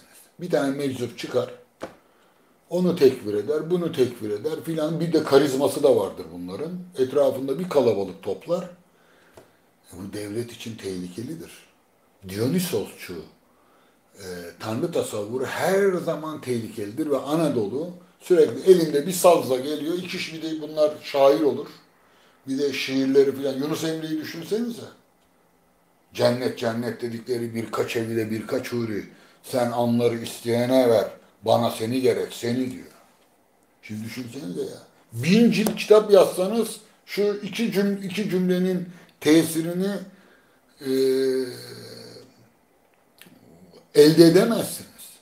Niyazi Mısri Hazretlerine bakın. Yani çok ilginçtir. Uzun bir gün onun üzerine konuşmak isterim. Yani Viyana muhasarasıdaki en büyük arkadaki problemlerden biridir. Yani bir tanesi Sabatay Sevi'dir. Bir tanesi Mehmet Vani Efendi, Vanlı Mehmet. Bu Vaniköy vardır Üsküdar'da. Erzurumludur ama Vaniköylü diye bilinir. Mehmet Vani Efendi. Bir tanesi de Niyazi Mısri Hazretleri'dir. Ben onun şiirlerinin çoğunu babamdan, yani kulaktan ezberlemişimdir. O yüzden yanlışsa bile kitaptan olmadığı içindir. Derman arar idim derdime, derdim bana derman imiş. Burhan arar idim aslıma, aslım bana burhan imiş. Sağı solu gözler idim bir dost yüzün görsem diyor. Ol can içinde canan imiş. Şimdi tabii Niyazi Mısri Hazretleri'nin günlükleri yayınlandı. Yani benim tanıdığım en cevval zekalardan, en aykırı zekalardan biri. Ama şeye bakın, mesela e, ciddi bir iki psikiyatristin, biraz dinden, felsefeden anlayan, bizde tabii kültür, görgü fazla olmadığı için ilahiyatçılar bunları yapamazlar. Bir de bunları kültür tarihi açısından da ele alamıyorlar. Günlüklerini okuyun, Limni'deki günlüklerini. Büyük bir şekilde yani hürmet ettiğim bir zattır. Şey olarak, edepsizlik olarak anlaşılmasın ama iyice sıyırttırmış durumdadır. Yani akli dengesi o Nietzsche'nin son yılları gibidir. Yani artık hiçbir endaze kalmamıştır. Nereden biliyoruz? Metin yayınlandığı için elimizde küfürün bini bir paradır. Hiçbir muhakeme kalmamıştır. İyice e, itidalini kaybettiği zamanlar ve en büyük hatayı yapar. Osmanlı'nın yerini Kırım Tatarlarının alacağını iddia etmeye başlar. Ve aynı şekilde Hazreti Hasan'la Hazreti Hüseyin'in peygamber olduğunu iddia eder. İsmail Hakkı Bursevi hem sufi hem büyük bir alim, yapma etme yani bu kadar abartma, dağıtma filan der ama hiç dinlemez. Hazreti Hasan'la Hazreti Hüseyin'in peygamberliğini iddia etmeye devam eder Bursa'da. Şimdi bunlarla başa çıkamazsınız. Hemen ulema devlet adına bunların üstesinden gelmek zorundadır. Hukuki olarak, düşünsel olarak filan. Yani bu bireysel tanrı tasavvurlarıyla buna daha şiirsel tanrı tasavvurlarıyla diyebiliriz. Bu daha ussal, daha çıkarlara dayalı, daha ortayı bulmaya çalışan tanrı tasavvuru arasında ki kavga hiç bitmemiştir. Yani çok değişik çağlarda birçok örnek verebilirim. Özellikle Hristiyan tarikatları arasında mesela Fransiskenlerle Dominikenler arasındaki kavgalar, Gül'ün Adı adlı filminde bir bakın. İşte İsa'nın fakir olduğunu savunanlar, İsa'nın zenginler mi önce cennete gidecek, fakirler mi öne gidecek filan. Oralarda bir sürü mülkiyet rejimine ilişkin bir sürü çatışmalar vardır. Şimdi bir zamana bakayım ben. Evet, 12'ye geliyor sanıyorum. Vaktimizi büyük ölçüde doldurduk. İşte 11.30 gözüküyor. Evet. Affedersiniz saatteki yelkovandan fazla şey olduğu için. Bir tane daha var yanıltmasın diye ben 12'nin üstüne koydum onu. Ama yine onu görünce 12 zannettim. 11'i 20 geçiyor. Evet. Zaman fena gitmiyoruz o zaman. Daha 1,5 saati doldurmamışız gibi gözüküyor. Şimdi dolayısıyla bu karşıtlığı yeterince açık biçimde ortaya koyduğumu düşünüyorum. Yani 10 gün konuşsam 10 gün bunlarla ilgili değişik Yahudilikte, Hristiyanlıkta, hatta Uzak Doğu dinlerinde bile böyle bu. Yaşayan tarikatlarda, mezheplerde, protestanlık düşünün, bir protestanlığı düşünün. Bir de Katolikliği düşünün. Yani Anglikanlarla Lüteryen kiliselerinin mabetlere, gösterişlere filan bir bakışını düşünün. Hemen hemen aynı e, çelişkileri göreceksiniz. Sadece sizi yanıltacak olan şudur. Başlangıcında Dionysosçu başlar. Çünkü bireyseldir. İtirazla başlar. Çok kısa zamanda devlet onu devşirir ve Apolloncu tarafa hizmet etmeye başlar. Luther öyle yaptı. Köylülerin öldürülmesi için az fetva vermedi. Yani Luther öyle pek masum bir adam değildi. Şimdi bu tarihsel arka plandan hareketle bu akşamki söyleşinin başlığına geri dönebiliriz.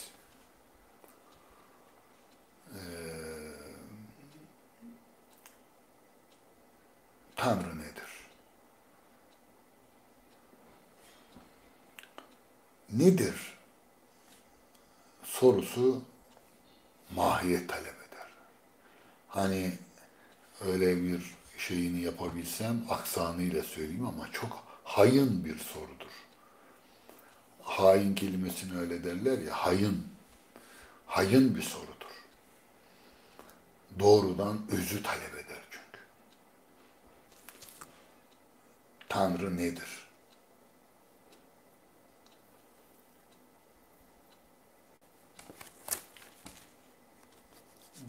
Bu soru Tanrı'nın tanımını talep ediyor.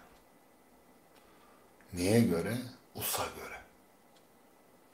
Yani Tanrı'yı bana tanımla. Şimdi nasıl tanımlayacağız? Tanım nasıl yapılır? İzninizle çok kısa da olsa geleneksel mantığın tasavvurat kısmının ilk bölümü olan, yani klasik mantık kitapları ikiye ayrılırdı. Tasavvurat ve tasdikat olarak. Ben bunu hep kavramlar ve önermeler diye ayırırdım yıllar evvel ders verirken. Tasavvurat kısmı da önce beş tümelle başlar. Tanım esas itibariyle en az iki şeyden yapılır. Beş tümelin birbiriyle farklı kombinasyonları farklı değerde tanımlar ortaya koymamıza yol açar.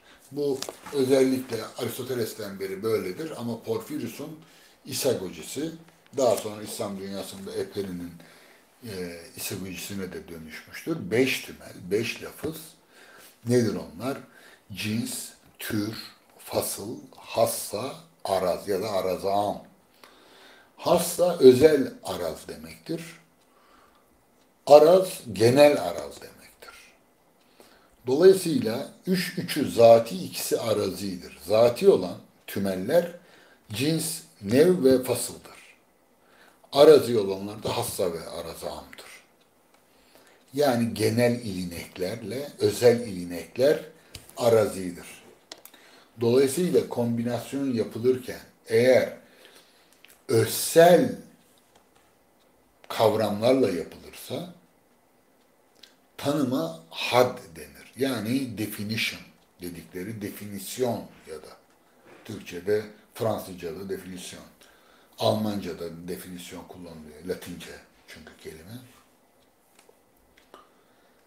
Eğer ilineklerle, arazlarla yapılırsa tanım, ona deskripsiyon ya da description denir.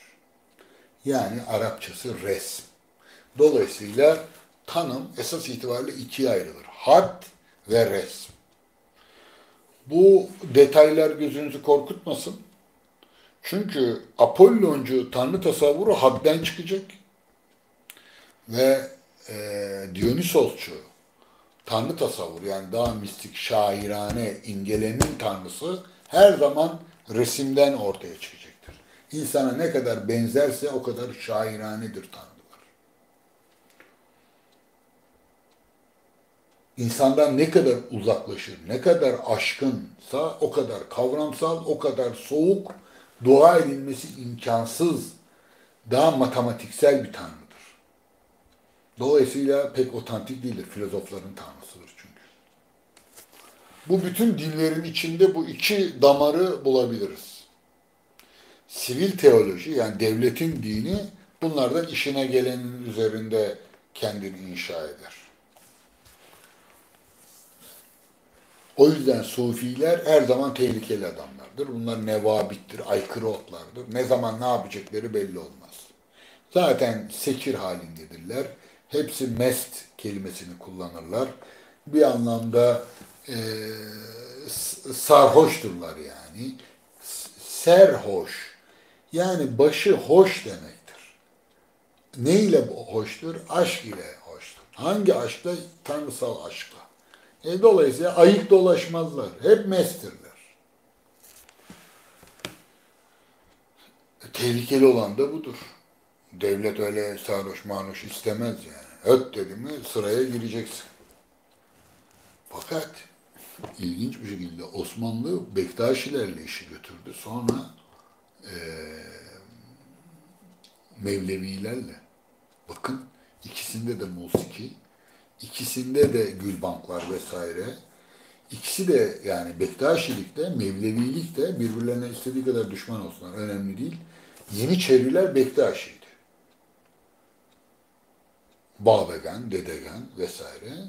Sonra Mevlevi dedeleri devreye girdi. Neyle? Nizam-ı Cedid'le.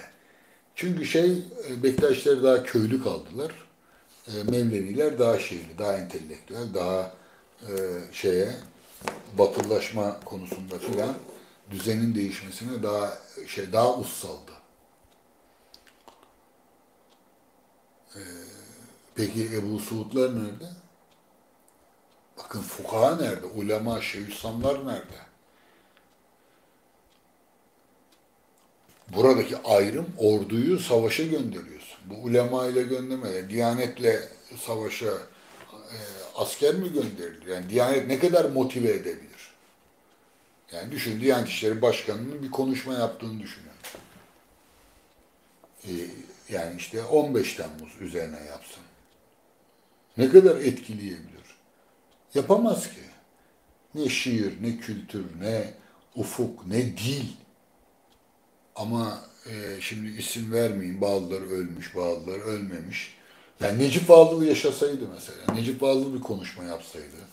Şu anda bir şeyin İslamcının Necip Fazıl'ı yok. Olsaydı 15 Temmuz'la ilgili. Hatta ona bile bozuldular. Öyle bir şiiri bile yok dedim 15 Temmuz'un. Bozuldular. Çünkü görgü yok. Kültür yok. İman yeter filan diyorlar. Bu işleri fazla ciddiye aldıkları için Selefi güya takılmayı, dindarlığı görgüsüzlük, kültürsüzlük zannediyorlar. İmanımız yeter diyorlar filan.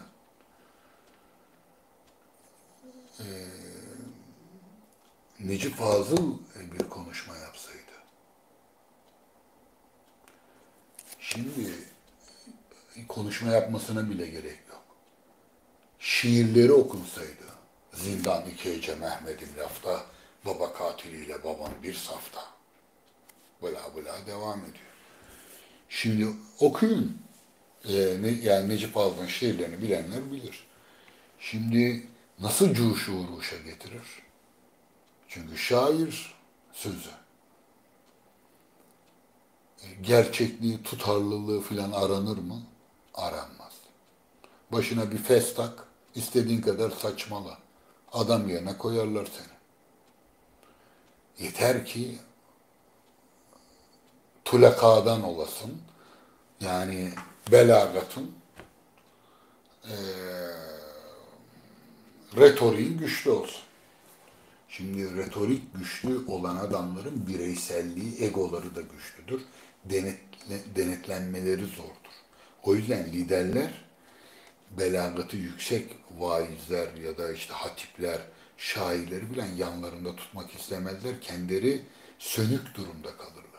Millet onlara yani istediğiniz devlet başkanını getirin yanına Cat Stevens'ı koydunuz mu herkes ona gidecek. Yani hangi ben biliyorum o zaman 15 yaşındaydım. Beyazıt'ta miting yapıldı. Alparslan Türkeş, Başbuğ Alparslan Türkeş havalimanından geldi ve yanında Necip Fazıl vardı. Biz 15 yaşında onların yanında koşturuyorduk ve hatta benim elimde bayrakla filan Beyazıt'ta şeyim vardır. Hatta Üsküdar'dan çocukluk arkadaşlarımla yani hala hayattalar.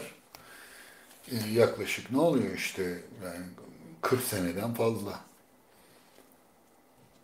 Şimdi e, Necip Fazıl bir çıktı kürsüye. Yani Başbuğ Türkeş. Bir anda Necip Fazıl çıkınca orada da çok ünlü bir şiirini okudu. İlk defa okudu filan. Şimdi şairle baş edemezsiniz yani. Şimdi bu şair bir de Allah peygamberi rüyamda gördüm. Bana dendi ki filan diye bir de mistik tarafları varsa yani Niyazi Mısriler gibiyse, Mevlana'lar gibiyse, Yunuslar gibiyse, Nesimiler gibiyse yani sadece şair işte saz çalan bir şair değil de bir ozan değil de aynı zamanda tanrısal mesajlar aldığını filan rüyalar gören peygamberle vesaire görüşen imamlarla filan görüştüğünü söyleyen biri olursa devlet ne yapacak? Devlet bu denetimsizliği kabullenemez. Peygamberlerin mucizeleri var. Velilerin nesi var? Kerametleri var. Kerametin sınırı var mı?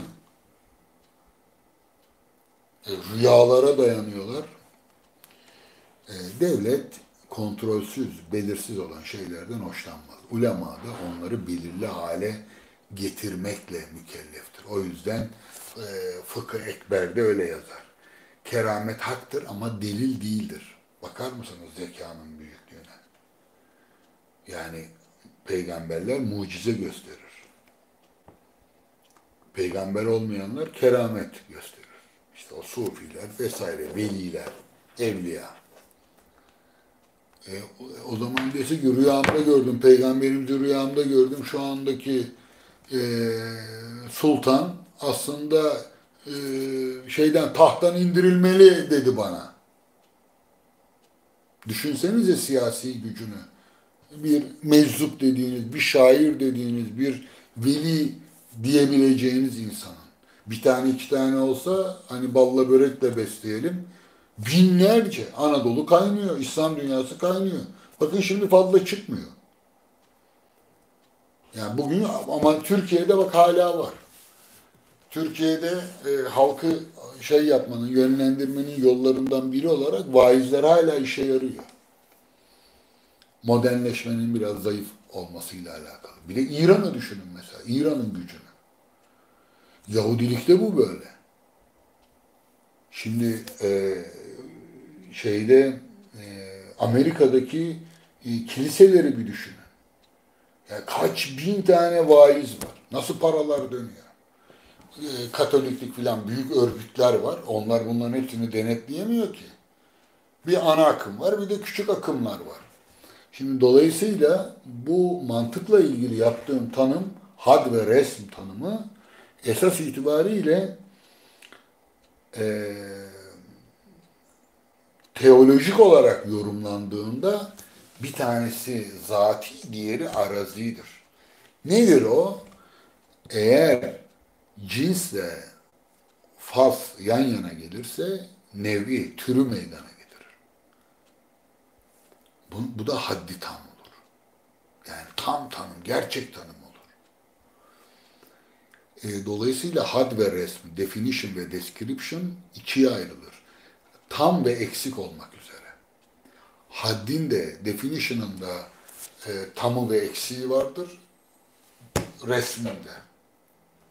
Bakın resim kelimesini biz bugün hala kullanıyoruz.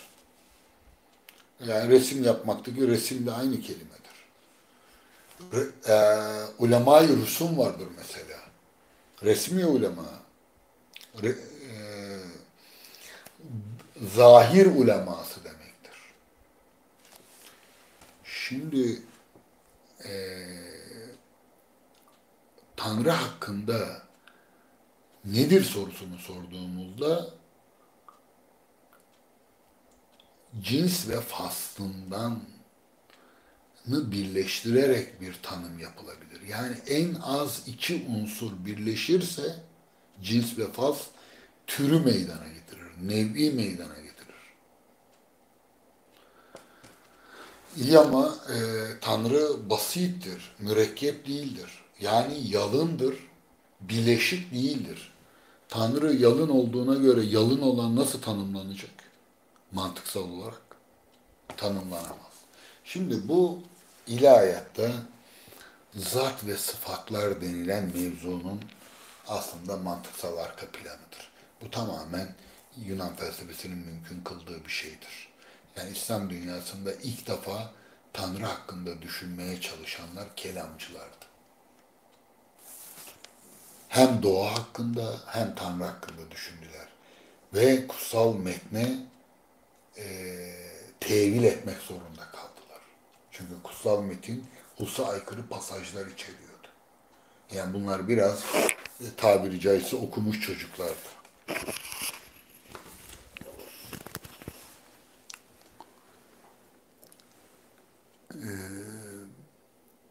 Bir örnek vereyim izninizle.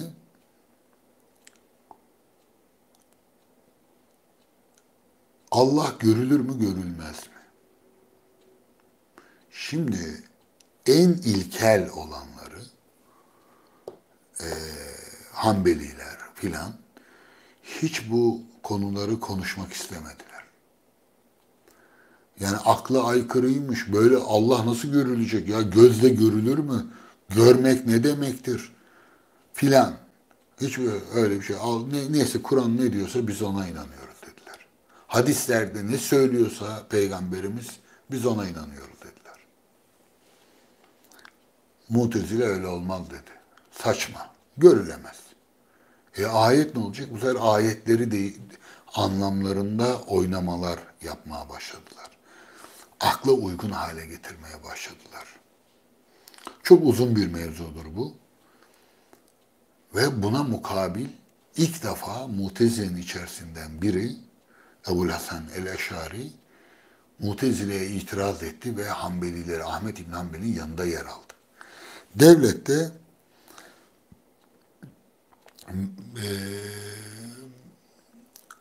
Mutezile'yi destekliyordu Memun döneminden beri. Ve ilk defa rüzgar başka bir yerden esti. Sonra baktı devlet iş olmuyor. Halkın yanında yer alması lazım. Entelektüelleri karşısına aldı. Onları kolayca harcadı. Çünkü halk desteği yoktu. Ve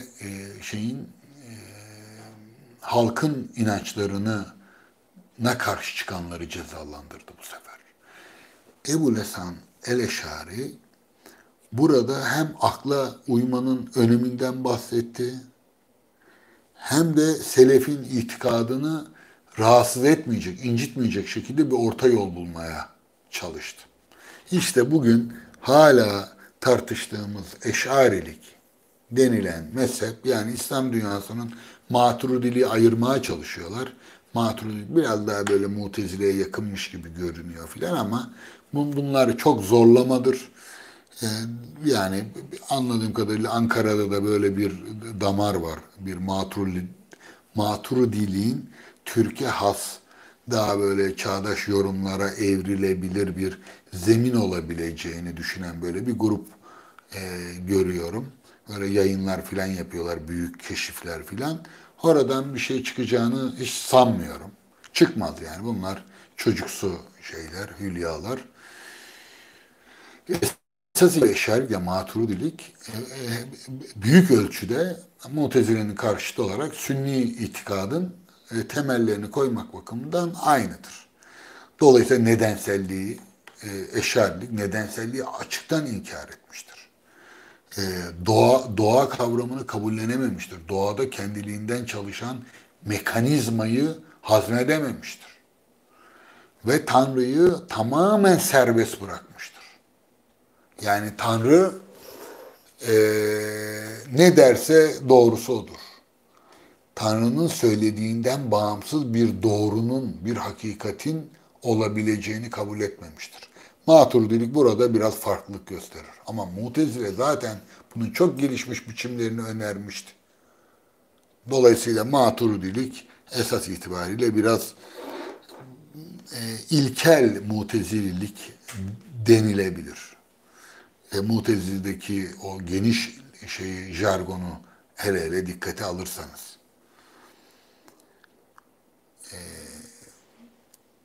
Şimdi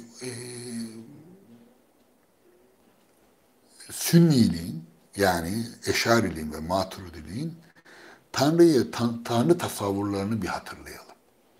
Şimdi bakın, ilahiyatçıların, yani öğrencilerin en zorlandığı konulardan biridir bu. Ben eskiden beri bilirim. Ne zaman anlatsam en zor kısım Tanrı'nın sıfatlarını sayın bakalım. İkiye ayrılır. Selbi sıfatlar, subuti sıfatlar. Nedir selbi? En çok ter döktükleri yerdir. Hiç anlaşılmaz. Öteki tarafta anlaşılmaz ama yani bunlar ezberlenir. Kredodur bunlar. İman esasları gibidir. Yani Tanrı diyorum çünkü bunları Tanrı demeden bunları konuşma imkanı yok. Allah dediğinizde, bakın bugün hala Türkiye'de Tanrı dendiğinde milletin tüyleri diken diken oluyor. Yani ne demek istiyorsun diyor ya filan. Sebebi Yahve gibi, Manitu gibi, işte Kris gibi bir milli tanrı, yerel tanrı, imgelemin tanrısıdır bu. O yüzden özel isim olarak anlıyor. Kişi tanrıdır. Oysa Kur'an'da ilah kelimesi var.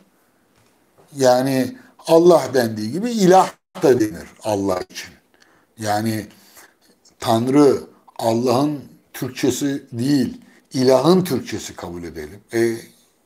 Allah ilah değil midir? İlahtır, Tanrı'dır. Ama ben öyle ayırmıyorum. Ben nasıl ayırıyorum? Ben Allah imgelemin Tanrısıdır. İmgelemin adıdır. Dolayısıyla kişi Tanrı'dır. Dua ettiğin, inandığın, babaannenden, dedenden öğrendiğin, huzurunda ağladığın, yalvarıp yakardığın güçtür. O gücün adıdır. Allah, Allah Teala, Cenab-ı Hak vesaire. Ama Tanrı, Tanrı bir kavramdır. O üzerine düşün, Allah üzerine düşünülemez.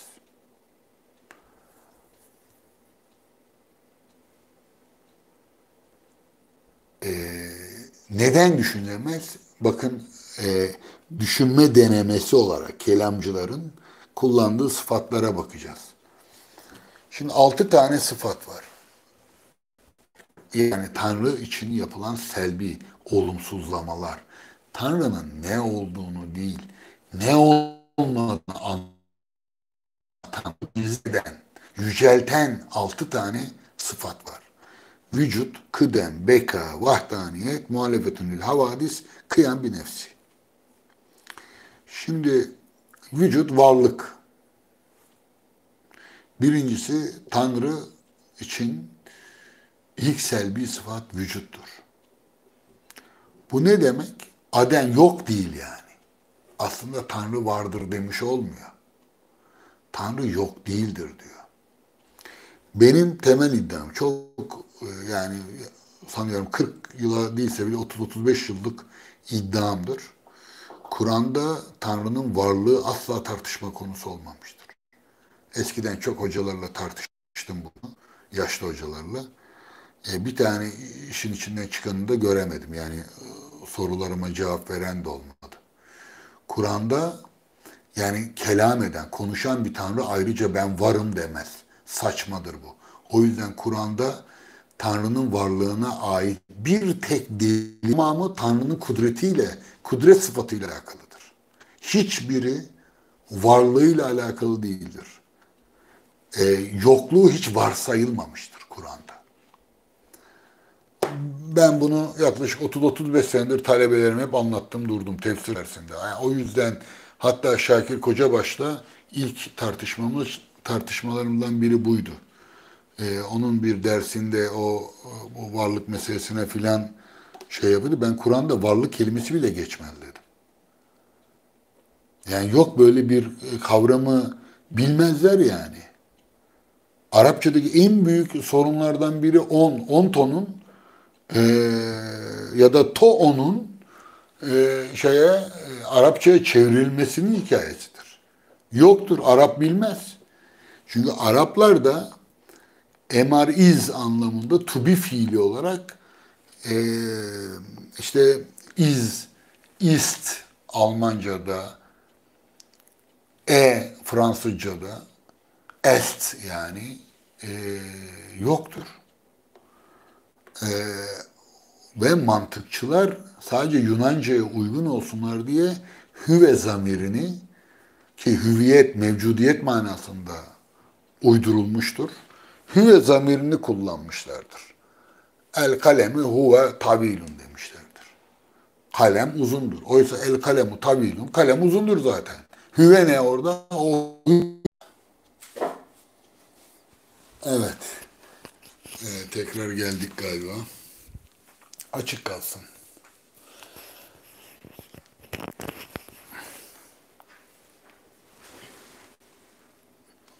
Evet. Şimdi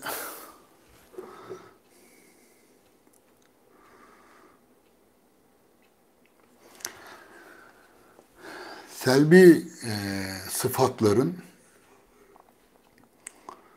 e,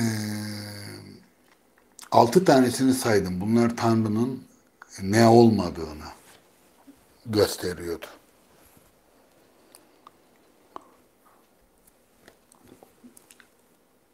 Birincisi vücuttu ve ben vücutla ilgili açıklama yapıyordum. Şimdi hatırladım. E, Dolayısıyla varlık Araplar için bugün Araplarda akıl kelimesi yoktur esas itibariyle. Kur'an'da söz gelimi akıl kelimesi geçmez. Ama fiil olarak akletmek geçer.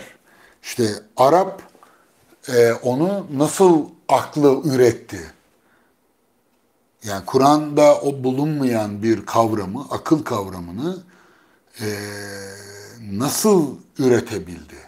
Benim kanaatim ya sonuna tenis t'si getiriliyordu nekra olarak ya da başına harfi tarif getirilerek, isimleştirerek, isimlerle bu soyutlamaları elde ediyorlardı. Yani bunun da bir takım yolları vardı ki sentaksta bile, cümlenin ögelerinde bile Arapçada isim cümlelerinde kopula olmadığı için, bağlaç olmadığı için bir zamiri isim olarak kullandılar.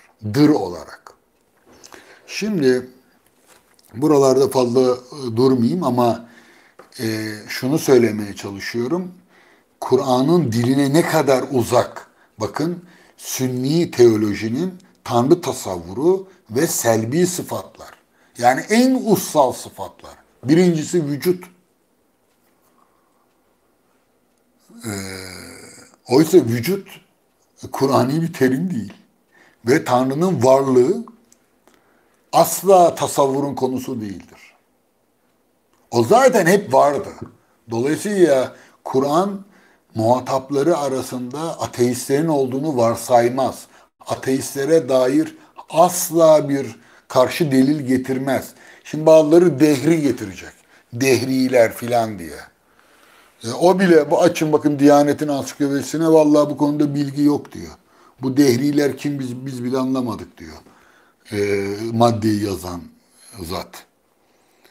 Dehrilerle ilgili ayetin ateistlerle alakası yok. O ahiret inancıyla alakalı. Dolayısıyla Kur'an'da Tanrı'nın varlığı asla sorun olmamıştır. Kudreti sorun olmuştur. O yüzden tevhid yani Allah'ı birleme inancı Allah'ın varlığıyla alakalı değil. O yüzden la ilahe illallah Allah'ın varlığına ve birliğine inanırım. Eşheden la ilahe illallah diye çeviriyorlar. Allah'ın varlığına ve birliğine diye bir tabir olmaz. Allah'ın birliğine den söz edildiğinde Allah'ın bir olması, onun kadir olması, kadir mutlak olması demektir. Yani ortak kabul etmez o. Tektir.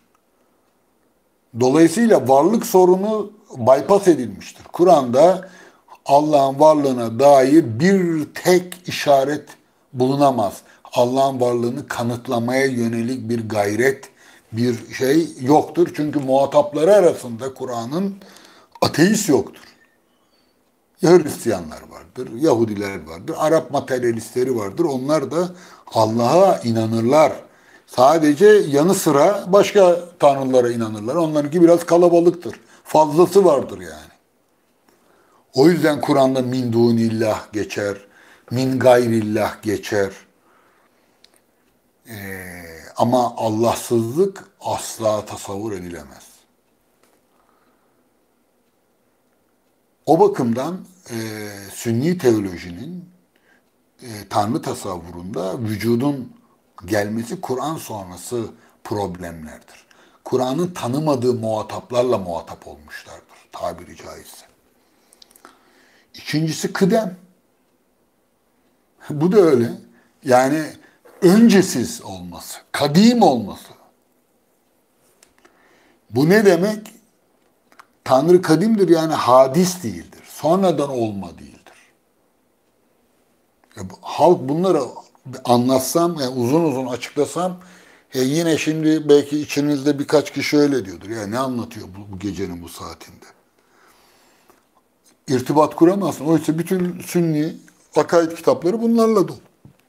Bu işte yaklaşık 1000 yıl en az, biraz daha fazla 1200 yıl filan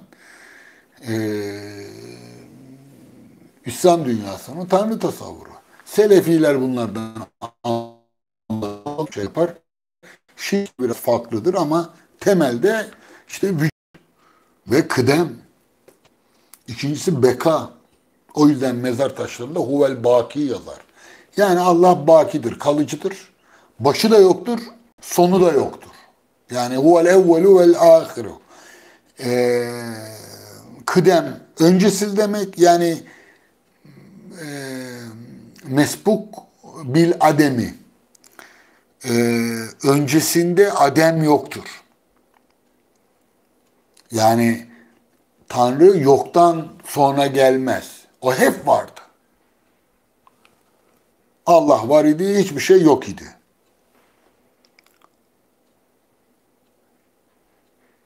İşte Hazreti Ali demiş ya, halen öyledir.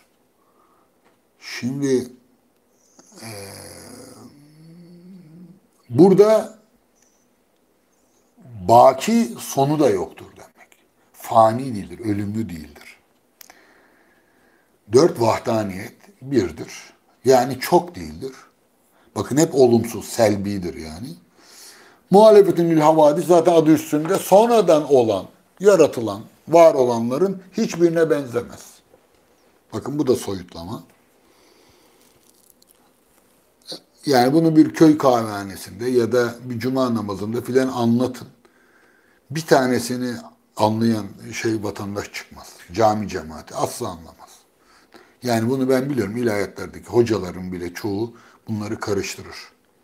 Değil talebeler. Altı kıyan bir nefsi. Zatıyla kaimdir. Hadi açıklayan biri gelsin. Yani kaim bir nefsihi, onu var eden başka bir neden yoktur. O kendi kendine vardır. O hep vardır. Aslında bu Aristoteles'in enerji yasına gider. Bil fiildir yani o. Kemal odur zaten. Daima vardır. Oluşmamıştır. Oysa gördük Yunanlıların tanrıları Theogonia'ydı. Tanrılar oluyordu, oluşuyordu.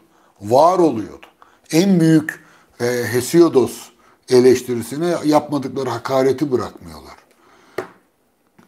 Önce kaos vardı bile demiyorlar. Önce kaos oldu diyor ya. Yani önce logos vardı demiyor. Önce logos var oldu diyor. Diyorlar ki ya kardeşim, var olduysa bundan önce bir şey var ya. Ama ilkel bilinç muhayyile algılamıyor. Mantıksal tutarlılık aramıyor. Dolayısıyla o düz mantıkla baktığında muhayyilede çelişki görmüyor. Şimdi bunlar tenzihi, selbi sıfatlar.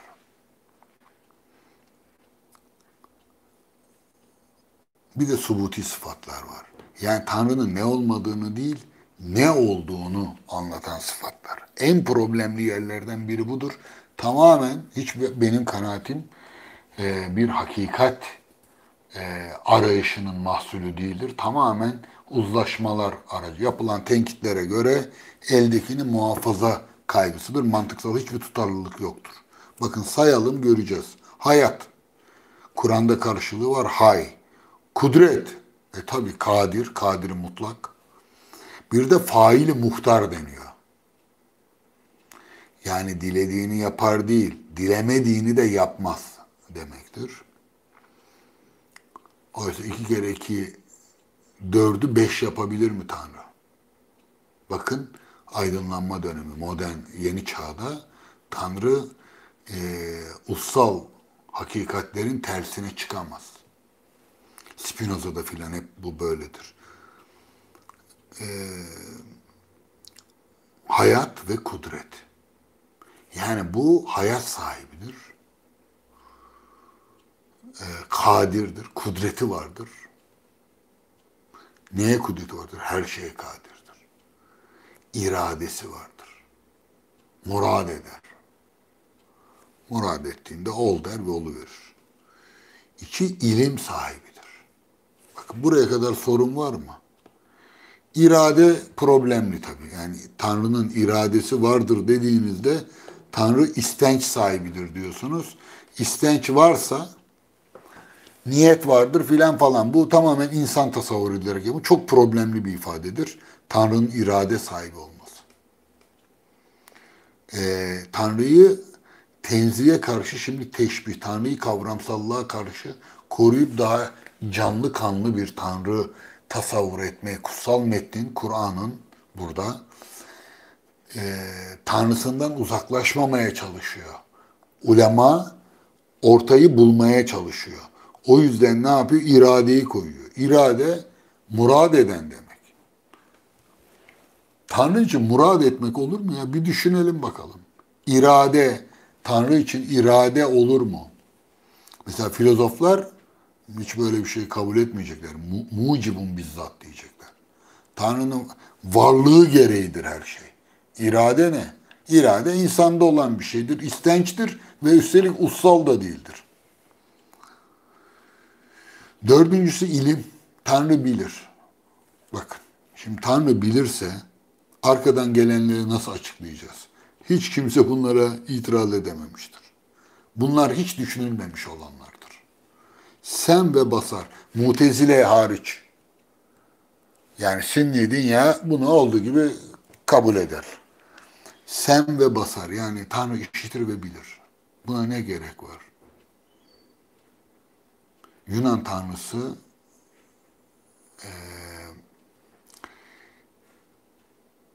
Aristoteles'in tanrısı için söyleyebilirim. Akleder. Ussal bir tanrıdır. Lambda kitabı, 12. kitap özellikle. Ama işitir, görür ve konuşur. Kelam. Bakın 3 tane sıfat var. İşitme, görme, konuşma. İnsanın duyusal 3 yönünü verdi. Bir de iradeyi verdi. Yani irade de aslında yine duyusaldır. Esas itibariyle tanrılığa uygun değildir. Ama buradaki kaygı ne? Kur'an'ın tasvir ettiği, yani betimlediği özelliklerden uzaklaşmama. Tamamen kavramsal bir tanrıda Mutezile'nin yaptığı gibi filozofların kavramsal tanrısına nasıl yenik düşmeme kaygısı vardır. Dolayısıyla sem, basar ve kelam. Kelam olmasa nübüvveti nasıl açıklayacaklar? Kur'an'ı nasıl açıklayacaklar? O yüzden Tanrı konuşur demek zorundalar. Ya Tanrı nasıl konuşur? İşte kelamı nefsi, kelamı lafsi filan diye onu da ikiye ayıracaklar. En büyük problemlerden bir tanesidir. 8. kısım Eşari ve Maturidiler arasında itilaf konusudur. Yaratan, yaratıcı olmasıdır. Tekvin sıfatı. Şimdi yani bu Kur'an'da felsefeyle birlikte, doğa üzerine düşünmeyle birlikte, mantık kitaplarının Aristoteles mantığının İslam dünyasına çevrilmesiyle birlikte Tanrı'nın usun ölçütüne vurularak Tanrı'da makul olan, akledilebilir olan, ussal olanla olmayan ayrımı ortaya çıktı ve Mutezile mecburen o dönemin İslam muhaliflerine, düşmanlarına karşı büyük bir entelektüel savunma geliştirerek o okudukları, Aristoteles'ten okudukları, anladıkları şeylerle alelacele bir müdafaa hattı kurdular ve Tanrı'yı cisim olmaktan, imgelemin tanrısı olmaktan, kavramın tanrısı, usun tanrısı olmaya doğru dönüştürdüler. Bu biraz kabul gördü Abbasiler döneminin başlangıcında, fakat ortalara doğru halkın muhalefetine dayanamadılar ve çöktü. Bakın bugün Diyanet de öyledir. Diyanet de şu anda ilahiyatlarda daha aydın, daha çağdaş, daha düzgün, kendi çağıyla irtibat kurmaya çalışan ilahiyat hocalarını tasfiye ediyorlar. Hem de lüzumsuz ihbarlarla, bir sürü yıpratıcı mahkemelerle filan. Ne istiyorlar? Bu geleneksel tarikatlar, cemaatler filan, onlar sadece kendi boruları ötsün ve Kur'an'ın, dinin içinde bulunduğumuz çağla uzlaştırılması konusundaki çabalar son bulsun istiyorlar. Ben biliyorsunuz bu çabaları beyhude olduğunu söylüyorum. Hayatımdaki en önemli adımlardan biridir. Ama bu uzlaştırma çabalarını doğru bulmuyorum. Geleneksel yorumu yani çağla e, kitabı okuyan bilincin kendi çağıyla metnin ortaya çıktığı çağ arasında ki aykırılıkları çağın lehine sürekli düzeltme çabasını bir tür abrakadabra olarak görüyorum. Bunu söylüyorum. Hiçbir bilimsel değeri yoktur diyorum. Ama insani değeri vardır. İnsan bunu yapmaktan, bu yalanı kendisine söylemekten, bu yamultmaları yapmaktan kendini alıkoyamaz. Bu en insani hak. Yani inandığım Tanrı hırsın elini kestiriyor. Ya orada işte kastinden aslında o değil falan filan deyip onu yamultması lazım adamın. Nasıl inanmaya devam edecek? Aklını ne kadar baskı altında tutacak? İster istemez metni yamultacak. Ama bir tarafta hiç aklı kullanmayan bir kesim var. İşte yaşadıkları çağla da irtibatı olmadıkları için kesecek ne alacak diyor. Vuracaksan vuracaksın, keseceksen keseceksin. Ne kıvırtıyorsun diyor. Rabbimiz madem böyle söyledi diyor. Şimdi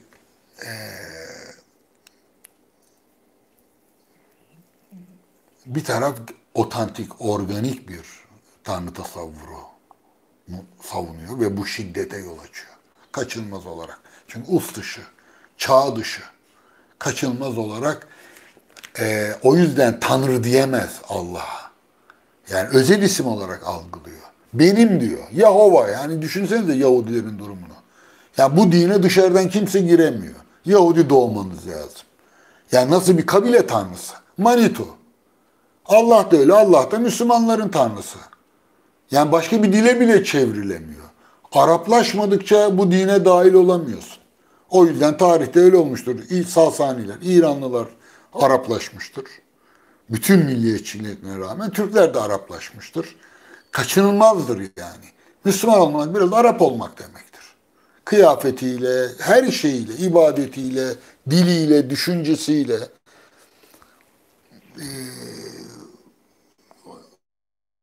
buna hiç mi direnmemişlerdir? Direnenler olmuştur ama bunların fazla yaşama hakkı olmamıştır. O yüzden Yahudilerin tanrısı dikkat ederseniz Kur'an'da da aynı şekilde geçer. Pascal'da öyle konuşmayı çok severdi. Ben aklın tanrısını değil, İbrahim'in, İshak'ın, Yakub'un Rabbine kulluk ediyorum derdi. Bu çok önemliydi. Katoliklerde vardır bu. Geleneğin işte o otantik olan, benim organik dediğim Tanrı tasavvuru. Bu tasavvurun ne kadar eski, ne kadar ust dışı olursa olsun otantikliği yani ay değişmeden gelmesi ve hiçbir tevhile tabi tutulmaksızın inanılması en makbul erdemlerden biri kabul ediliyordu. Yani ne kadar saçmaysa o kadar daha inançlı gözüküyordunuz. Bu bir tür tabii burada bir patolojinin saklı olduğunu işaret etmek zorundayım. Şimdi İbrahim'in, İshak'ın ve Yakup'un Rabbi. Yani İsrailoğullarının, Yakup'un sıfatıdır İsrail. İşte bu bir kabile tanrısıdır. Musa'nın tanrısı ve Yahudi ile hiç kimse girmez de çıkmaz da yani.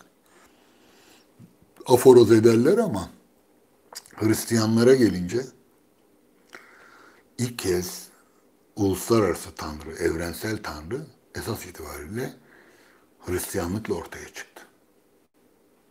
İmparatorlukların tanrısı, çok uluslu bir tanrı.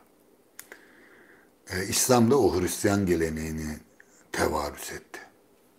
Doğunun da batının da Rabbi oradan çıktı. Neden?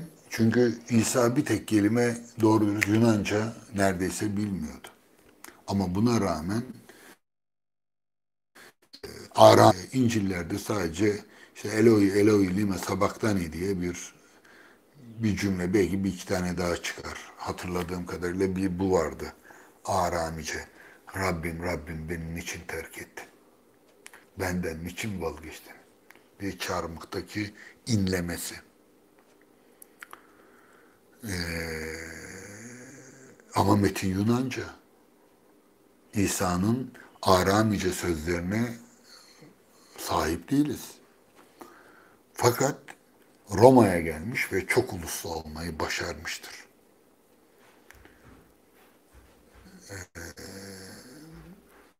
Buna rağmen dikkat edin, ekmek ve şarap, komünyon ayini, bütün Hristiyanlar ekmeği ve şarabı İsa'nın bedeni ve kanını temsil ediyor olarak kabul ederler.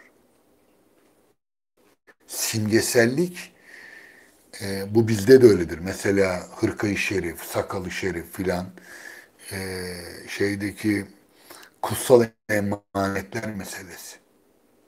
Halk tamamen muhayyil olan, somut olan izlerle inancını diri tutar. Bu çok doğaldır. Çünkü muhayyile böyle beslenir. Muhayyile kavramla doyuma ulaşmaz. Ve Hristiyanlık, yani Meryem'in Avrupa'da bir sürü mezarı var ya. İspanya'da, Marsilya'da, Fransa'nın güneyine gelmiştir filan. Yani ne yapar? Yaparlar ve Katolikler onu Avrupa'ya getirirler Hazreti Meryem'i. Şimdi tabii Batı sanatında özellikle Meryem'le, İsa'yla Sagrada Familia, işte o kutsal aile tablolarını filan bir hatırlayın. Yani Batı sanatına biraz vakıf olanlar bileceklerdir.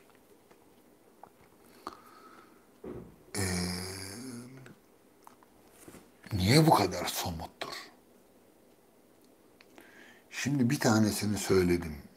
Teogonya'dan Gaia ve Uranos'un o Zeus'a kadar olan kısmında bu Hristiyani inancın Orfik köklerine işaret ettim. Fakat bir şey daha, ayrıntı daha vermek isterim. Bütün dünya mitleri, Darwin'in arkadaşlarından biridir, ünlüdür antropolog. Binlerce miti değişik bölgelerde değişik halklara ait mitleri bir araya getirip mit uzmanları, yani mitoloji uzmanları diyelim, antropologlar bunları sınıflandırıyorlar ve en çok buldukları şey 6-7 tane temaya indirgeyebiliyorlar. Yani binlerce, on binlerce mit var, öykü var. Bu öykülerin hepsini toplayıp sınıflandırdıklarında anlattıkları şeyin 5-6 maddeyi, kalemi geçmediği ortaya çıkıyor. Bunlardan bir tanesi güneşin doğması ve batması fenomenidir. Merhum Malcolm X, çok şaşırmıştım kitabını okuduğumda. Hep Kitab-ı Mukaddes'te beyazları aleyhine, zencilerin lehine Kitab-ı Mukaddes'in ayetlerini yorumluyordu. İşte Musa'nın eli beyazlaması bir mucize olarak ortaya çıkıyor. Çünkü diyor siyah zenci olmasaydı Musa'nın eli niye beyaz olması mucize olsun filan, buna benzer böyle birçok şey yapıyordu. Bir tanesi de, ki cezaevinde onu öyle ikna ediyorlar, İsa niye sarışın? Mavi gözlü ve sarışın. Tablolara filan da bakın. Birçok tabloda İsa hep sarışındır. Hep, yani zamanla sarışın ve mavi gözlü olmuştur. Tam bir Yunanlıya dönmüştür. Oysa adam İbrani. Ya niye İsa sarışın ve mavi gözlü olsun? Niye bir bakireden doğsun? Yani bu öykünün Hristiyan inancının merkezinde burada bakireden doğması bir insan olarak doğmasından söz etmiyorum. Yani Müslüman inancına göre İsa peygamber babasız olarak Allah Ruhul Kudüs'ü göndermiş ve Meryem'den babasız olarak mucizevi olarak dünyaya gelmiştir. Ama Hristiyanlıkta öyle değildir ki. Hristiyanlıkta dünyaya gelen Tanrı'nın kendisidir. Tanrı Meryem'den kendini doğurtturmuştur.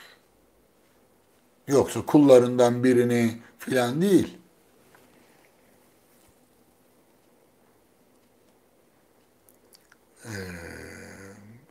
Özellikle tabii burada Nesturiler, Melkitiler yani Doğu Hristiyanlığı ile Batı Hristiyanlığı, Aryusçuluk vesaire oralarda 4. yüzyıl öncesi çatışmalara filan girmeye gerek yok ama genel Hristiyan dünyasını genel inançlarıyla resmediyorum. Yoksa onların da arasında bir sürü farklı farklı inanan insan var.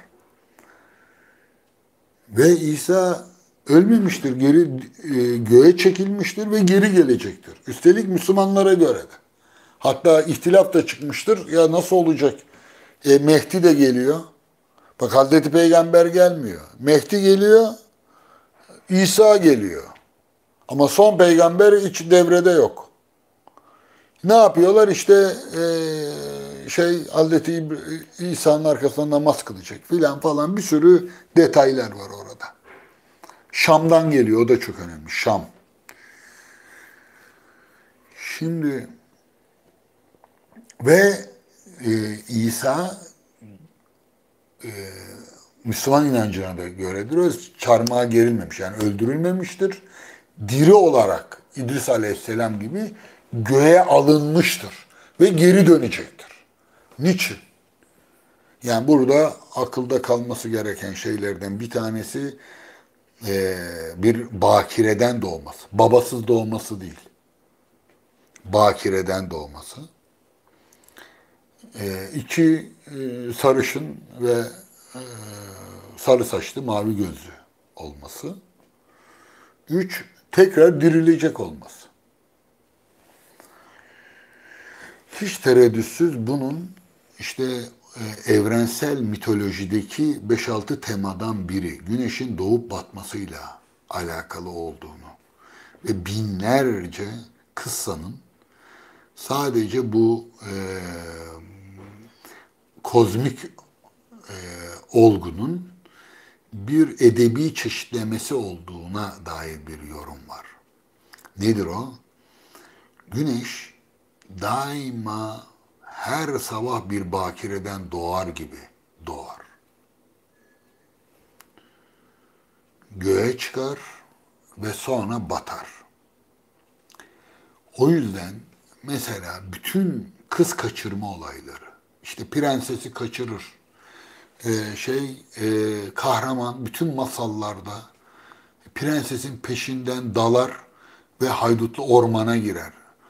Ormanda kötülerle savaşır, eder ve prensesi kötülerin elinden kurtarır. Daima mutlu sonla biter. Çünkü güneşin doğup batışı, daima karanlığa batışı da neler olup bittiğini geleneksel bilinç, doğal bilinç yorumlayamadığı için onu edebi olarak sürekli bir prensesin kaçırılışı ve kahramanın onun arkasından gidip onu yakalayıp getirmesi şeklinde bütün döngüsel anlatımların temel ilham verici örneği güneşin düzenli olarak doğması ve batmasıdır. Batmasında hep bir uğursuzluk, doğmasında hep bir tazelik, yenilik aranmıştır ve bunda hiçbir istisna yoktur. O yüzden daima insanlar yüzlerini doğuya dönerler. O yüzden yanlışlıkla hep kuzeye, şimal derler. Oysa şimal sol demektir. Yemin yani şeye güney diye çevrilir. Şey yapılır. Cenup aslında sağ demektir. Yani insanlar belki binlerce yıl yüzlerini güneşe döndüler. Türkçe'de bile böyledir. Her zaman kıble güneşe doğrudur. Yani Araplar için Yemen'le Şam. Şam sol demektir ve uğursuz demektir. Asla bu meşyemeler filan oradan gelir. Yemen, yemin sağ demektir. Uğurlu demektir. Dolayısıyla bu İbranice'de de böyledir, Arapça'da da böyledir. Ve Mısır coğrafyasına, kültürüne tam aykırıdır. Mısırlılar güneye dönerlerdi. Yani o da Nil'le alakalı ayrı bir mevzudur. Ama haritaların tarihini incelerseniz bunu görürsünüz, yönler meselesini. O bakımdan bazı anlam veremediğimiz büyük anlatıların, dinlerin temelinde olan anlatıların çok fazla kılık değiştirdiğini ve çok basit doğal olayların canlandırmaları ve kişiselleştirmeleriyle yeniden üretildiğini ve gücünü de buradan aldığını. Çünkü halkın muhayyilesinde bunların nasıl algılandığını düşününüz. Bununla ilgili Miraç'la ilgili mesela anlatılar vardır. Onları belki başka bir zaman incelemek lazım. Zamanımız itibariyle de evet fazla siz de yorulmuşsunuzdur. Benim de bitecek gibi değil şeyim. Notlarım o kadar fazla ki. Ama Hristiyanlıkla da ilgili söyleyeceklerimi söyledim. Belki son bu işe bir daha dönmeyeyim. Yani bu 2-1 yapmak istemiyorum. 1, 2, 3, 4 diye böyle şeyleri sürdürmek. Fakat iki karşıtlığı yani aslında daha esrik, bireysel ve daha doğal, daha kadınların mesela o çok önemlidir. Çünkü Dionysos, unutmayınız Dionysos aynı zamanda şarap tanrısıdır. Ve tanrı olmuştur. Tanrı değilken tanrı olmuştur. O yüzden Dionysos'un peşinden gidenlerin tamamı tanrılaşmak isteyenlerdir. Apollon biraz daha yukarıdan aşağı, daha aristokratiktir, daha nizam, düzen yanlısıdır. Felsefe ilginç bir şekilde bu Dionysosçu temaları ki Platon bunu ilk yapandır, filozofu orfik bir rahip gibi resmetmiştir. O yüzden dinle felsefe ve bilim arasında baltayla böyle ayırmaya yönelik çabalar gerçekçi değildir. Her zaman felsefenin içinde dinden büyükçe parçalar vardır. Din ki Yega, ünlü Aristoteles yorumcusu, uzmanı, Yega bunu açıkça söyler. Mitolojinin yani şiirsel teolojinin temelinde felsefi teoloji vardır der. Benim de kanaatim o yöndedir. Felsefi tanrı bilimi, tanrısallığı geleneksel inançlar ne kadar belirlediyse, malzeme verdiyse tam tersine felsefe geliştikçe kendi kavramlarını tekrar bu mistiklerin eline vermiştir. Mesela İslam tasavvufu böyledir. İslam tasavvufunun çok azı otantiktir. Önemli bir kısmı felsefidir. Hatta Mevlana ile İbn Arabi arasındaki çekişmenin temelinde de bu vardır. İbn Arabi'yi çok felsefi, çok kavramsal bulurlar. Sufiler genelde şiiri, imgeyi esas alırlar. Tanrı'yı dokunabilecekleri kadar yakında hissetmek isterler, insanileştirirler, kendilerine benzetirler. Tanrısallaşmak istedikleri için Tanrı'yı da insanlaştırırlar. Kelamcılar bunu engellemeye çalışırlar. Filozofların kavramlarından etkilendikleri için düzene ve intizama ihtiyaç duyduklarında bireysel yorumları dışarıda bırakmak için ister istemez bu daha genel uzlaşılarda uzlaşılara ulaşmaya çalışmışlardır. Bakın mesela işte vahdet-i vücutla ilgili yazılıp çizilenler, özellikle İbn Arabi'nin yazdıklarına bir sufiye yakışmayacak denli bir rasyonelite barındırır. Aynı derecede de ust dışılık barındırır. Yani iki taraftan da tutamazsın ama yazdıklarını normal dindar bilinç, vatandaş anlayamaz. O yüzden ekberilik, uşşakilik filan, yani İbn Arabi'den etkilenenler, melamilik filan öyledir. Esas itibariyle entelektüellerin ve dar grupların kendi aralarında okuyup zevk edebilecekleri metinler olarak yayılmıştır. İbn Arabi halka hiçbir zaman ulaşamaz. Uslubu da ulaşamaz. İçerik, muhtevası da ulaşamaz. Yani mesela Yunus Emre'nin yalınlığını düşünün.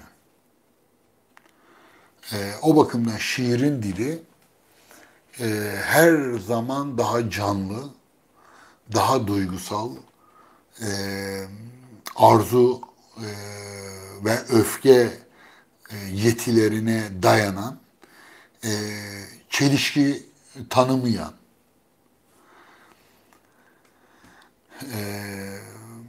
ve Tanrı'nın zatından ziyade, çünkü Tanrı'nın zatıyla ilgili yorumlar yapıldığında, ki demin selvi sıfatları anlatırken fark etmiş olmalısınız, mesele soyutlandığında takibi güç hale gelir. O yüzden hadle değil, yani definition ile değil, Tanrı description'la, resm ile tanımlanır. Resmle tanımlanmak ne demek? 99 isim.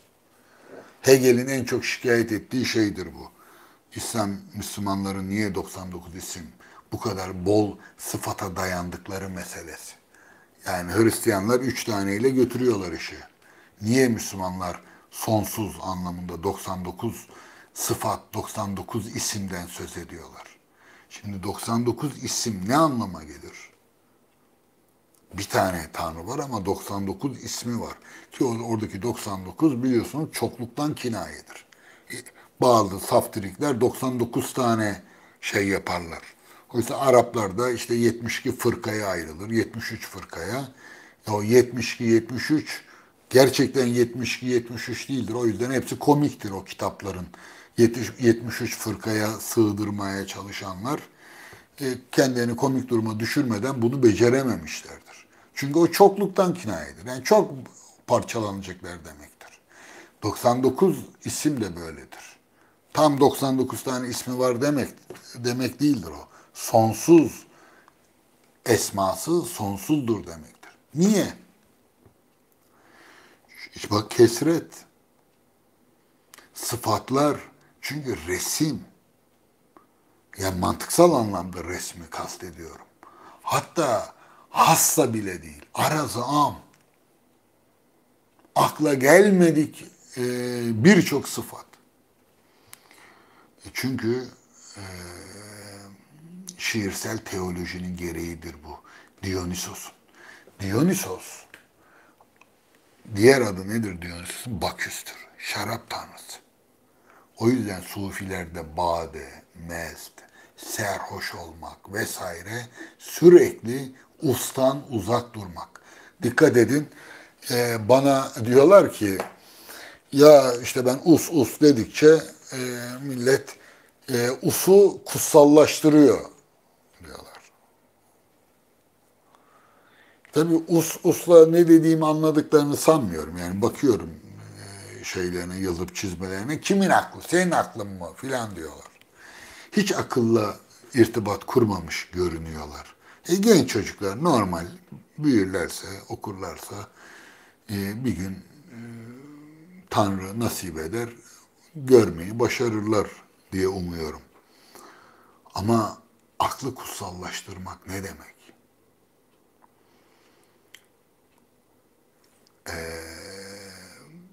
Aristoteles'in yani felsefenin tanrısı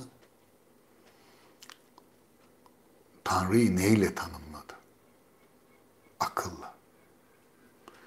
Felsefe en sonunda Tanrı'yı akıl olarak ilan etmiştir. Tanrı'da akıl dışında atfedilecek tek şey Aristoteles'in bulabildiği en önemli sıfat demin söylediğim yaşamdır. Tanrı yaşam sahibidir. Başka akıl sahibidir. Oradan da bir şeye varıyorlar, sonsuzdur. Dolayısıyla günümüzde bugün Tanrı için sonsuzluğu kullanmak marifettir. Usta sonsuzdur çünkü. Dolayısıyla aklı niye kutsuyoruz? Çünkü teellüh billah ya da teşebbüh billah Platon'dan beri, en çok Platon yazdığı için söylüyorum, felsefenin amaçlarından bir tanesi mevti iradidir. Ölmektir yani. Kastedilen de arzu ve öfke gücünü kontrol altına alıp usu açığa çıkarmaktır. Bir tanesi de nedir? Tanrılaşmaktır. Buna isterseniz Tanrı'ya kavuşmak deyin, Gazali'nin yumuşatmaya çalıştığı gibi. Ya da teellüh, tam bizzat işrakilerin tabir ettiğiyle tanrılaşma deyin. Ya da teşebbüh billah deyin. Kindiler filan o tabiri kullanır. Şimdi niye tanrılaşmak? Bunlar felsefeci. Tamam dindar felsefeciler filan var ama Platon'dan beri niye bu kadar filozoflar tanrılaşmaktan söz ediyor? Çünkü Dionysosçu yani Orfik tarikatlar ki özellikle bunlar Trakya menşeilidir. Daha barbar kabul edilir. Daha doğaya yakındır. İşte orjiler, kadınlar yani çok uzun bir hikayedir. Bakalar mevzu. Baküsçü çılgınlık denir. Bu Baküsçü çılgınlık esas itibariyle akıldan azade olmak demektir. Aklı unutma, manya. İşte bakın şeyin Fedros'una Platon'un manyayı anlatır. Sürekli anlattığı şey dervişlerin ve mistiklerin kanatlanması, aşk temasının bu kadar Platoncu, platonik aşk olarak devrede olmasının sebebi nedir? Sürekli Dionysosçu dili Platon'un tercih etmesidir. Aristoteles'le birlikte bu çok büyük bir ekonomi uygulamıştı Aristoteles. Bu esriklik, bu manya usa tahsis edilmiştir. Yani filozofun akılla uğraşması, felsefe yapması, doğayı anlamaya, bilmeye çalışması bir tür teolojidir. Yani doğa üzerine düşünmesi esas itibariyle Tanrı üzerine düşünmesidir ki biz 17 hatta 18. yüzyılda Spinoza'da mesela göreceğiz.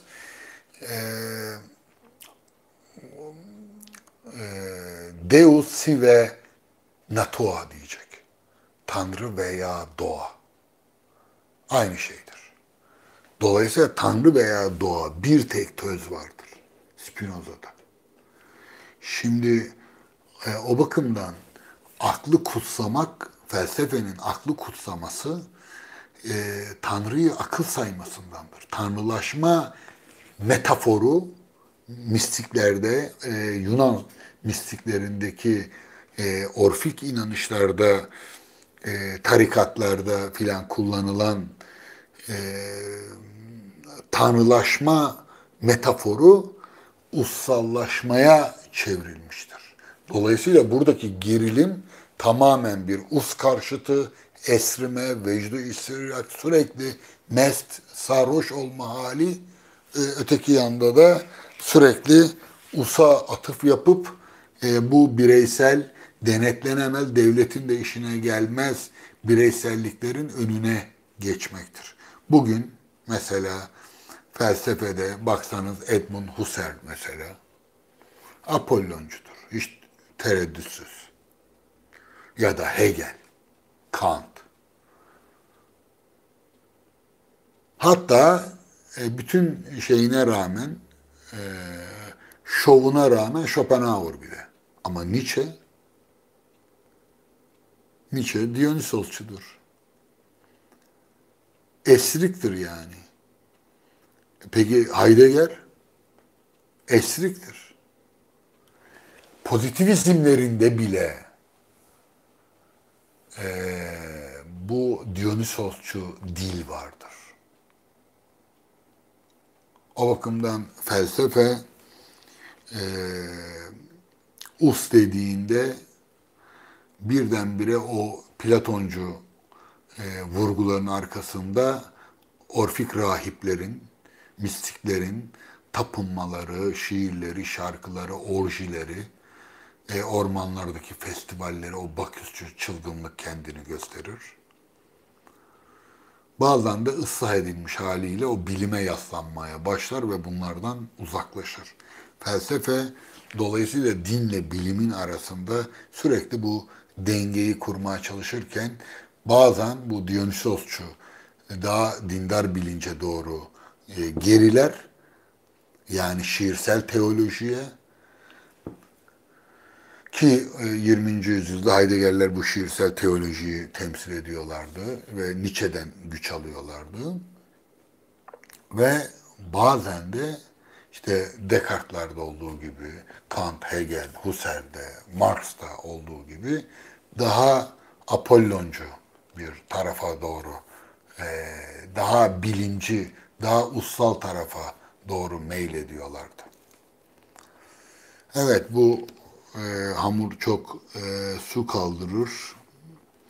Ama dediğim gibi en başta söylediğim söz, Tanrı hakkında düşünmeyi istemek demek, e, Tanrı'yı kaybetmeyi göze almak demektir. Tanrı'yı kaybetmeyi göze almadan düşünemezsiniz Tanrı hakkında. İşin trajik tarafı burasıdır. Hepinize hayırlı akşamlar diliyorum.